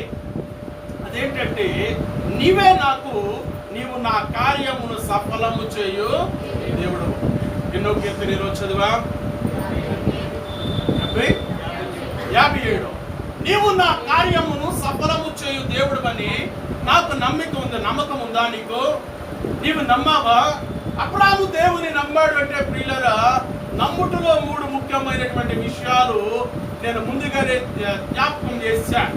ప్రభు చిత్తమైతే ఒక చక్కటి దేవునికి ఇష్టుడైనటువంటి అటువంటి సాక్ష్యాన్ని మనము కలిగి జీవించడానికి మనము ముందుకు సాగిపోదాం. దేవునికి స్తోత్రం. పిల్లరా, నమ్ముటలో 3 ముఖ్యమైనటువంటి విషయాలు చెప్పాను. నమ్ముటలో మొట్టమొదటిగా రూఢిగా నమ్మాలి. దేవునికి స్తోత్రం. అసలు విశ్వాసం అంటేనే 11వ అధ్యాయము 1వ వచనాన్ని చదవండి. ఎబ్రీ 11:1. ఆ విశ్వాసమున్నది నిరీక్షింపబడు వాటి యొక్క నిజ స్వరూపమును అదృశ్యమైనవి ఉన్నవనుటకు. అసలు విశ్వాసం అంటేనే నమ్ముట. దేవునికి స్తోత్రం. విశ్వాసం అంటేనే నమ్ముట. అనోకు అన్నటువంటి మాటకు ముందు ఏం రాయబడి ఉందంటే, అనోకు అని పేరుకు ముందు ఏం రాయబడి ఉంది ఇక్కడ? విశ్వాసము. హల్లెలూయా, హల్లెలూయా. విశ్వాసమును బట్టి ఉందా లేదా చూడండి అక్కడ మీ బైబిల్లో. విశ్వాసమును బట్టి చదవండి ఒకసారి. 5వ వచనం కదా. విశ్వాసమును బట్టి ఆమేన్ చెప్పండి ఒకసారి. హల్లెలూయా. దేని ద్వారా ఈయన ఇష్టుడని పేరు పొందుకున్నాడంటే విశ్వాసమును బట్టి. దేవునికి స్తోత్రం. దేని ద్వారా అండి? విశ్వాసమును బట్టి. ప్రియులారా, ఈ విశ్వాసము మనము నమ్మిన నాటి నుండి మనము ఈ లోకాన్ని విడిచిపెట్టే వరకు కూడా మన విశ్వాసము ఏమాత్రము సన్నగిల్లటానికి వీలు లేదు. దేవునికి స్తోత్రాలు చెప్పండి. ఒక దైవజనుడు అన్నాడు, క్రైస్తవుల భక్తి ఎలక తోకతో పోల్చాడు. క్రైస్తవుల విశ్వాసం ఎలక తోకతో పోల్చి చెప్పాడు. ఎలక తోకను చూస్తే గమనిస్తే అది మొదట బాగా లావుగా ఉండి రాను రాను ఏమవుతుందా? తోక సన్నగా మారిపోతుంది. ఆ రీతిగా మన విశ్వాసం సన్నబడిపోవటానికి వీల్లేదు. మన విశ్వాసము అల్పమైపోవటానికి వీల్లేదు. మన విశ్వాసహీనులు అయిపోవటానికి వీల్లేదు. మనం అవిశ్వాసులు అయిపోవటానికి వీల్లేదు. ముఖ్యంగా కొన్నిసార్లు విశ్వాసుల సహితము అవిశ్వాసులతో అవిశ్వాసులతో జోడైనప్పుడు వీరి విశ్వాసం కూడా ఏమైపోతుందంటే స్ట్రాంగ్ గా ఉంటుందంటారా, వీక్ అయిపోతుందంటారా? ఒక విశ్వాసి అవిశ్వాసితో స్నేహం చేసినప్పుడు, అవిశ్వాసి మాటలలో చేతులు కలిపినప్పుడు, వారి మాటలలో మనం మాట్లాడిన ఒకసారి ఒక ఆమెకు పాపం కాస్త దయ్యపు శక్తుల చేత బాధపడుతూ ఉంది. దయ్యపు శక్తుల చేత బాధపడుతుంటే నన్ను పిలిచారు అక్కడికి రమ్మని. ప్రార్థన చేయడానికి రండి పాస్టర్ గారికి పిలిస్తే నేను అక్కడికి వెళ్ళాను. చాలా మంది ఉన్నారు అక్కడ. వాళ్ళందరూ కూడా చాలా మాటలు చెప్తా ఉన్నారు వాళ్ళకి. మీరు మీరు ఎలాగ చేస్తే అది పోతుంది, అలాగ చేస్తే అది పోతుంది అని చాలా మంది చాలా మాటలు చెప్తూ ఉన్నారు. నన్ను ప్రార్థన చేయడానికి అక్కడ పిలిచినప్పుడు ఒకే ఒక మాట చెప్పాను, ప్రార్థన చేయడానికి పిలిచారు మంచిది, నేను ప్రార్థన చేస్తాను, మీరు నమ్మండి, మరి ఇంకే ఆలోచనలు మీరు ఆలోచించకండి, లేదంటే మీరు ఆ ప్రకారంగా చేయండి, మీ ఇష్టం, నేను వెళ్ళిపోతాను అన్నప్పుడు అయ్యా మీరు ప్రార్థన చేయండి అన్నారు. యేసు నామంలో దాన్ని గద్దించాను, వెంటనే విడిచిపెట్టేది, వెంటనే దేవుడు అద్భుతాన్ని అక్కడ జరిగించాడు. దేవునికి స్తోత్రం. కొన్ని బలహీనమైన సమయాల్లో, కొన్ని క్లిష్టమైన సమయాల్లో, కొన్ని కష్ట సమయాల్లో విశ్వాస వీరుడిగా ఉన్నటువంటి అబ్రహాము గారు కూడా ఆయన చేసినటువంటి ఒక విశ్వాసపు కార్యం ఏంటంటే, దేవుడు నీకు వారసుని ఇస్తాను. ఎవరి ద్వారా ఇస్తానన్నాడు సంతానాన్ని? ఆయన భార్య అయినటువంటి సారా ద్వారా దేవుడు సంతానాన్ని ఇస్తారంటే, మధ్యలో దేవుడు ఏం చేశాడు, అబ్రహాము ఏం చేశాడంటే హాగరుతో వెళ్ళాడు. హాగరుతో వెళ్ళి ఒక కుమారుని కన్నాడు, కానీ ఆయన వాగ్దాన పుత్రుడు మన పుత్రుడు కాదు, ఆయన పేరు ఇష్మాయేలు. కనుక ప్రియులరా, విశ్వాస వీరుల జాబితాలో హనోకు దేవునితో నడిచాడు. ఎలాగ నడిచాడంటే విశ్వాసంతో నడిచాడు, ఆయన మాటతో ఏకీభవించి నడిచాడు, ఆయన మాట చొప్పున చేశాడు, ఆయన యందు విశ్వాసం ఉంచాడు. విశ్వాసంతో చివరి వరకు నడిచి ఆయన ఏం సాక్ష్యాన్ని పొందుకున్నాడంటే దేవునికి ఇష్టుడై ఉన్నాడు. దేవునికి స్తోత్రం. దేవునికి ఇష్టుడై ఉన్నాడు. కనుక విశ్వాసములో మొట్టమొదటిగా మనము రూఢిపరుచుకోవాలి. దేవునికి స్తోత్రం. రూఢిపరుచుకోవాలి. అవిశ్వాసపు ఆలోచనలు, తలపులు మనలో రావటానికి వీలు లేదు. దేవుడు చేస్తానని చెప్పాడు, దేవుడు చేస్తాడు. స్తోత్రాలు చెప్పండి. చేస్తానని చెప్పిన దేవుడు అమ్మలారా, ఎంతమంది మాటలు నమ్ముతా ఉన్నారు, ఎంతమంది సాక్ష్యాలు కలిగి ఉన్నారు. మనకి దగ్గరలో పుచ్చిరాజపాలెం అనేటువంటి ఒక ఊరు ఉంది, గోపాలపట్నం, మన ఎన్ఏడి అవతల. ఎన్ఏడి దాటగానే పుచ్చిరాజపాలెం అనేటువంటి ఒక ప్రాంతం ఉంది. అక్కడ జెరూషలేం చర్చ్ అని, జెరూషలేము ప్రార్థనా మందిరం. వాళ్ళ నాన్నగారు జాన్ మార్గర్ అంటే, అంకుల్ గారు మీకు తెలుసండి, జాన్ మార్గర్ పాస్టర్. మంచిది. పుచ్చిరాజపాలెంలో జెరూషలేము ప్రార్థనా మందిరం ఉంది. ఆ మందిర స్థాపకులు పాస్టర్ జాన్ మార్క్ గారు అద్భుతమైన సేవ చేశారట. ఆయన ప్రభునందు నిద్రించారు. వారి కుమారుడు సమర్పణ రాజు, ఆయన పేరు డాక్టర్ సమర్పణ రాజు. ఆయన మా చిన్న వయసే ఫెలోషిప్, గ్రేటర్ విశాఖ పాస్టర్ ఫెలోషిప్కి ప్రెసిడెంట్గా చేశాడు. విశాఖపట్నంలో అనేకమైన పెద్ద కార్యక్రమాలకి కన్వీనర్గా ఉన్నాడు. వయసు చిన్నదే, బహుశా నా వయసు కాస్త అట్యూట్లో ఇంకా చిన్నవాడు నాకు తెలియదు, కానీ అనేకమైన కార్యక్రమాలు జరిపిస్తూ దేవుని సేవలో ఎంఏ పాల్ గారితో విశాఖపట్నంలో ఉన్నటువంటి పెద్ద నాయకుల్లో ఆయన ఒక నాయకుడిగా ఉన్నాడు. వయసు చిన్నదే. ఈ మధ్య ఆయన సాక్ష్యం విన్నప్పుడు మన పాస్టర్స్ ఫెలోషిప్, మా ఫెలోషిప్ మీటింగ్ జరిగింది వాళ్ళ చర్చిలో. ఆ రోజున ఆయన ఏం చేశాడంటే, ఆ ముందు రోజున పాస్టర్స్ అప్రిషియేషన్ డే అయింది కదా, ఆ రోజున జ్ఞాపకం చేసుకుంటూ ఈ రోజున దైవజనులు మా చర్చికి వస్తూ ఉన్నారు కనుక వారందరినీ కూడా సన్మానించాలని అందరికి బహుమానాలు ఏర్పాటు చేసి అందరికీ కూడా శాలువాలు కప్పి చక్కగా దైవజనులందరినీ సంతోషపరిచి శ్రేష్టమైన ఆహారం పెట్టి ఆయన పంపించడానికి ఏర్పాటు చేసుకొని ఆయన చిన్న సాక్ష్యాన్ని చెప్పడం ప్రారంభించాడు. ఒక చిన్న సాక్ష్యాన్ని చెప్తూ వాళ్ళ అమ్మగారిని తీసుకొచ్చాడు. సన్మానం అంటే సమర్పణ గారి కంటే వాళ్ళ అమ్మగారిని తీసుకొచ్చారు సన్మానం చేయడానికి. వాళ్ళ అమ్మగారిని కూర్చోబెట్టినప్పుడు జరిగిన సంగతి ఏంటంటే, ఆమెకు 3-4 కూతుర్లు పుట్టారట. ఆమె దేవుణ్ణి అడిగిందంట, దేవా నాకు ఒక కుమారుడు కావాలి, నీవు నాకు కొడుకునిస్తే నేను తప్పనిసరిగా ప్రత్యేకముగా ఈ దైవ మందిరాన్ని నడిపించుకోవడానికి నీకు యాజకునిగా, నీ సేవకుడిగా ఆ బిడ్డను నీ సేవకి ఇస్తాను ప్రభు అని ఏం చేశారంటే దేవుణ్ణి అడిగారంట. దేవుడిని కోరుకున్నారు, దేవుణ్ణి అడిగారు. మొత్తానికి ఆమె గర్భవతి అయింది, వృద్ధురాలి కూడా. దేవుడు ఒక మగ బిడ్డని ఇచ్చాడన్న వార్త చెవినబడ్డది. వారు చాలా సంతోషంగా ఉన్న సమయంలో ఒక నర్సు వచ్చి చెప్పిందంట, అమ్మా దేవుడు నీకు మగ బిడ్డని ఇచ్చాడు కానీ ఆ బిడ్డ చనిపోయాడు, ఇంకా మీరు ఆ బిడ్డను ఎక్కడో పాతి పెట్టడానికి ఏర్పాటు చేసుకోండి అని చెప్పారు. చెప్పినప్పుడు ఆ నొప్పులతో బాధలతో ఉండగానే ఈమె వెంటనే గట్టిగా ఒక మాట పలికిందంట, అలాగ జరగటానికి వీల్లేదు, ఆ బిడ్డ చనిపోవటానికి వీల్లేదంటే, అలా జరగటానికి వీల్లేదు, ఆ బిడ్డ చనిపోవటానికి వీల్లేదని ఆ నర్సుతో చెప్తా ఉందంటే, అమ్మ ఈయన మామూలుగా పుట్టినటువంటి వాడు కాదు, నేను దేవుని సన్నిధిలో ఎన్నో సంవత్సరాలు దేవుని సన్నిధిలో వేడుకున్నాను, దేవుని సన్నిధిలో ప్రార్థించుకున్నాను, ఎన్నో సంవత్సరాలు దేవుణ్ణి అడిగాను, దేవా నాకు ఒక మగ బిడ్డని నీ సేవ కొరకు ఆ బిడ్డను పెంచుతానని దేవునితో నేను అడిగి పొందుకున్నటువంటి బహుమానం అమ్మ. చర్చిలో కార్యక్రమాలు జరుగుతాయి. ఇంకా విశేషం ఏంటో చెప్పమంటారు, వారి సంఘస్థులు కూడా పాస్టర్ల మీటింగ్ మన చర్చిలో ఏర్పాటు చేయాలంటే, అయ్యా భోజనాలు కావలసినటువంటి ఏర్పాటు అంతా నేను చేస్తాను, అయ్యా వారికి బహుమానాలు కావలసిన ఏర్పాటుని, ఇలాగ ప్రతి సంఘములో ఏ చిన్న కార్యక్రమం చేయాలన్నా ఆశీర్వదించబడిన అనేకమైన కుటుంబాలను దేవుడు ఆ సంఘములో ఉంచాడు. దేవునికి స్తోత్రం. ఆయన చిన్నవాడైనప్పటికీ కూడా పెద్దలందరూ వచ్చి ఆయనకి నమస్కారం, ఆయన ఎదుట నిలబడి దైవజనుడిని ఒక ఇచ్చేటువంటి ఘనత దేవునికి స్తోత్రం.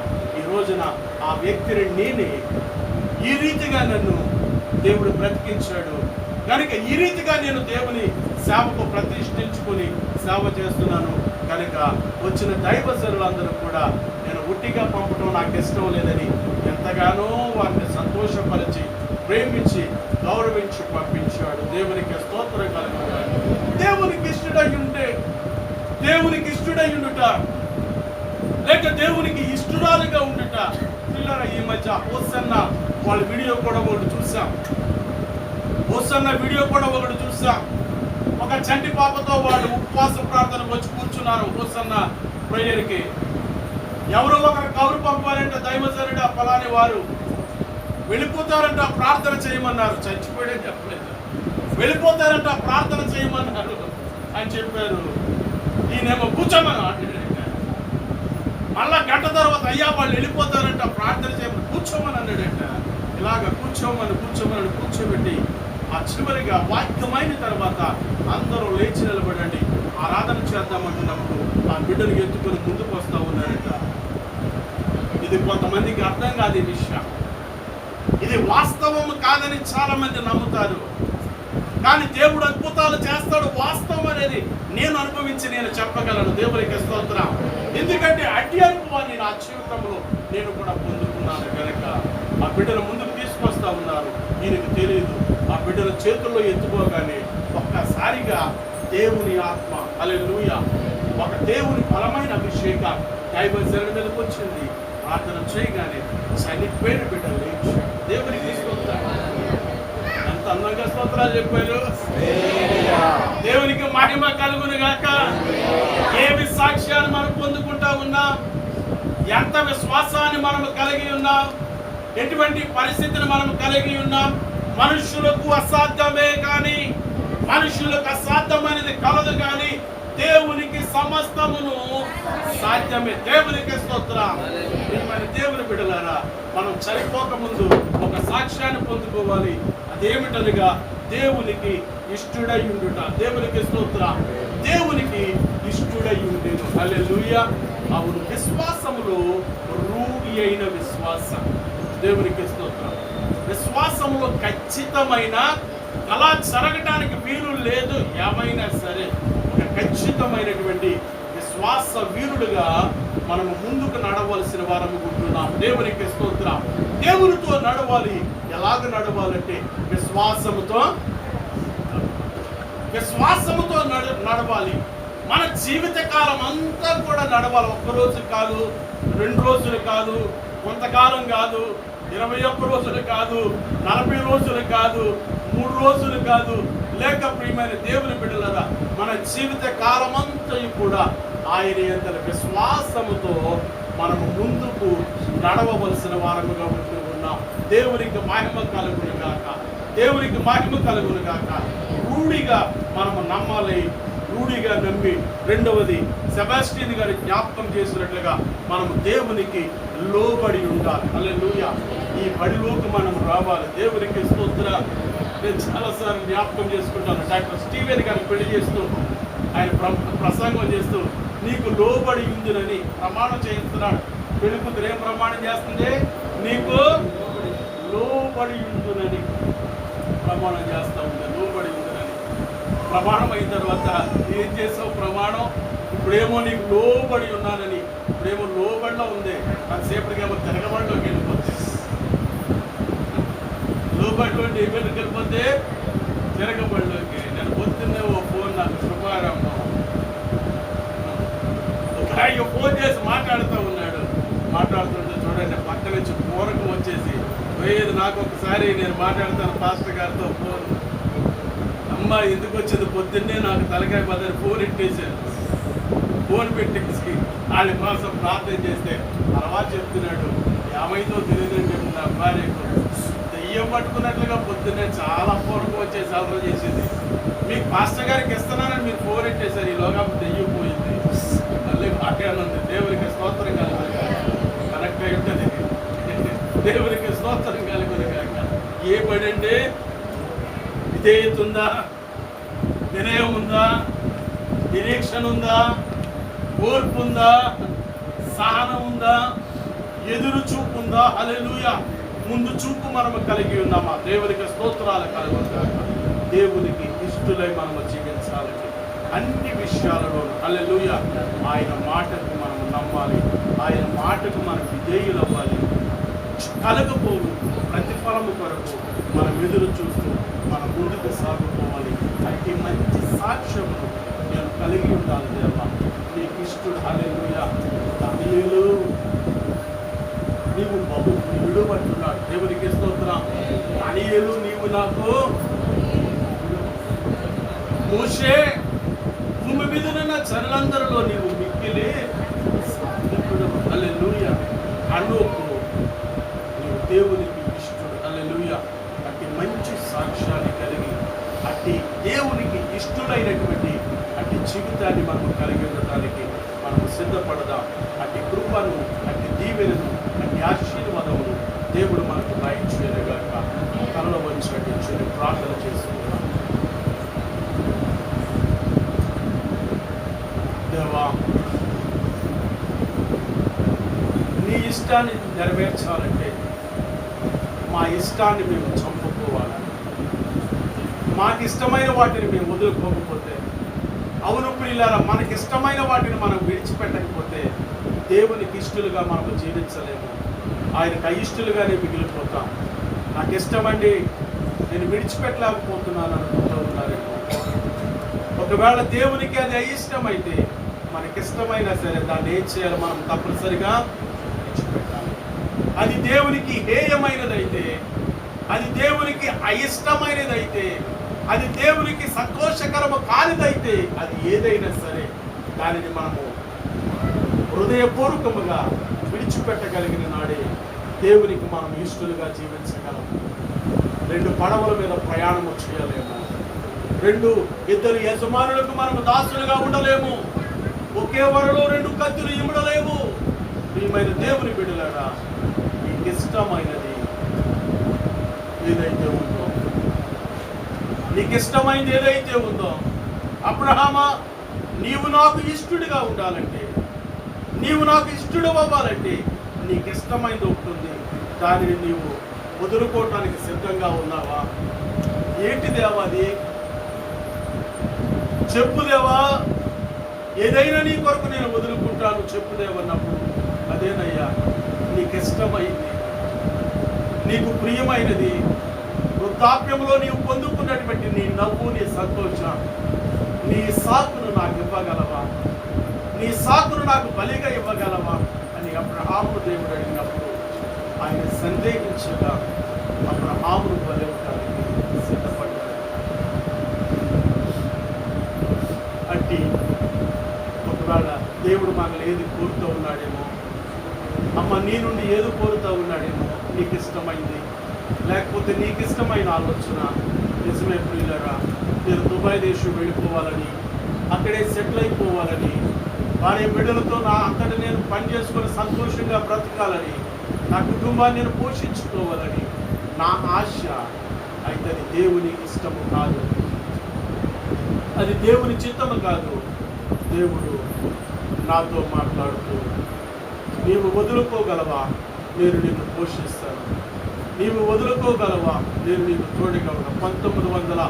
1994వ సంవత్సరంలో ఆ దేశాన్ని విడిచిపెట్టి వచ్చాను. ఎన్నోసార్లు నా తండ్రి నన్ను అడిగారు, అబ్బాయి వీసా పంపిస్తాను, దుబాయ్ వస్తావా? నువ్వు మంచి జాబ్ ఉంది, మంచి భవిష్యత్తు ఉంటుంది నీకు, నువ్వు కొంతకాలం పాటు ఇక్కడ ఉండి పని చేసుకోవచ్చు కదా, నీకు మంచి భవిష్యత్తు ఉంటుందని ఎన్నోసార్లు నాన్నగారు చెప్పినప్పుడు మీరు మా నాన్నగారితో ఒక మాట అన్నాను, ఇంక నన్ను అడగొద్దండి, ఇంకొకసారి నన్ను అడగొద్దు. ఎందుకంటే ఇంక నేను దేవుని సేవ చేయటానికి, దేవునికి ఇష్టడుగా జీవించడానికి నేను దేవునికి మాట ఇచ్చాను కనుక ఇక నా మాటను నేను తప్పలేనని వారికి జవాబు ఇవ్వడం జరిగింది. అవును ప్రియమైన దేవుని బిడ్డలారా, ఒకవేళ మనకి ఇష్టమైనది ఏదో దేవునికి ఇష్టలుగా ఉండాలంటే కొన్నింటిని ఒకవేళ మనం ఇష్టపడినప్పటికీ కూడా అది దేవునికి అయిష్టమైతే మనము దానిని విడిచిపెట్టగలిగిన నాడే మనము దేవునికి ఇష్టలుగా ఉండగలం. దేవునికి ఇష్టలుగా మనం ఉండగలం. అవును ప్రియమైన దేవుని బిడ్డలారా, దయచేసి మీలో మీరే ఆలోచించుకోండి, మీలో మీరే యోచించుకోండి. దేవునికి ఇష్టరాలుగా ఉన్నావా? దేవునికి ఇష్టలుగా ఉన్నావా? అబ్రాహామును అడిగెను ప్రభువప్పుడు, ఇస్సాకును అర్పణమిమ్మనెను. అబ్రాహామును అడిగెను ప్రభువప్పుడు, ఇస్సాకును అర్పణమిమ్మనెను. నీ బిడ్డను సేవకునిచ్చెదవా? నీ బిడ్డను సేవకునిచ్చెదవా? మొదటిగా దేవుడు మనతో మాట్లాడి ఉన్నాడు, నేను అనేకులకు ఒక వింతగా ఉన్నానని యోసేపు జీవితాన్ని మన మధ్యలో దేవుడు ఇచ్చాడు. రెండవదిగా హనోకు కొనుకోబడక వరకు దేవుడికి ఇష్టడై ఉన్నాడని సాక్ష్యం పొందాడు. అంటే సాక్ష్యమును మనం కలిగి జీవించాలి. ఎవరో వాట్సాప్లో ఒక మాట పెట్టినప్పుడు నేను చదివాను, అన్నం పడేయడం చాలా తేలిక. ఒక మాట వినండి, నేను ప్రార్థన చేస్తాను. అన్నం పడేయటం చాలా తేలిక, కానీ ఆ అన్నం మన ప్లేట్లోకి రావటం వెనుక ఎంత కష్టమో ఒక్కసారి ఆలోచించండి. అన్నం మన ప్లేట్లోకి వచ్చిందంటే దాని వెనుక ఎంత శ్రమ ఉందో ఆలోచించండి. రైతు పొలాన్ని దున్నాలి, విత్తనాలు వేయాలి, పంటను పండించాలి, ధాన్యాన్ని కూర్చాలి, దాని మిల్లుకి తీసుకెళ్ళాలి, ఆడించాలి, శుభ్రం చేయాలి. ఎంత పని జరిగితే ఎంత శ్రమ వెనకాల, ఇంత శ్రమ ఉంది మనం తినే అన్నం వెనకాల. పాపగించుకును అయిష్టమను అన్నాన్ని పడేయటం చాలా తేలికే, కానీ దాన్ని పండించి సిద్ధం చేయడం ఎంత కష్టమో. అలాగే మన జీవితాన్ని ఒక క్షణంలో పాడు చేసుకోవడం అనేది చాలా తేలికైన విషయం కావచ్చేమో, కానీ మన జీవితము దేవునికి ఇష్టముగా ఉండాలంటే, ఆయనకి ఇష్టలుగా మనము జీవించాలంటే, అవును ఎంత శ్రమైన, బాధైనా, ఎంత కష్టమైన, నష్టమైన, ఎన్ని శ్రమలైన, ఇబ్బందులైనా మనం దేవునితో చేసుకున్నటువంటి ఆ ఒడంబడికను మనము మరొక ముందుకు సాగిపోతాం. ప్రభువా, నీకు ఇష్టడుగా జీవించాలని నేను ఆశపడి ఉన్నాను, ఇంకా నీకు ఇష్టడుగా జీవించాలని ఆశపడుతున్నాను, నీకు ఇష్టరాలుగా నేను జీవించాలని ఆశపడుతున్నాను అనేటువంటి ఆశ కలిగిన వారు ఒకసారి మీ కుడి చేయి పైకెత్తుకోండి, కళ్ళు మూసుకోండి. దేవా, నీకు ఇష్టరాలుగా నేను ఉండాలని అట్టి విశ్వాసాన్ని నాకు దయచేయండి, అట్టి పట్టుదలను నాకు దయచేయండిగా. రూఢి అయిన విశ్వాసాన్ని ప్రభువా, రూఢి అయినటువంటి విశ్వాసాన్ని ప్రభువా, రూఢి అయిన విశ్వాసాన్ని ప్రభువా నాకు దయచేయండి. విధేయతతో కూడిన విశ్వాసాన్ని నాయన, అట్టి విధేయతను, ఇస్సాకు వంటి విధేయతను, అబ్రహాము వంటి విధేయతను, యోసేపు కలిగిన విధేయతను ప్రభువా అట్టి విధేయతను దయచేయండి. అట్టి రీతిలో నీకు ఇష్టడని సాక్ష్యము పొందుతున్నాను. అట్టి సాక్ష్యాన్ని కలిగి జీవించడానికి నన్ను మమ్మల్ని సిద్ధపరచండి, వారిని మా హృదయంలో భద్రపరచండి. యేసయ్య పరిశుద్ధ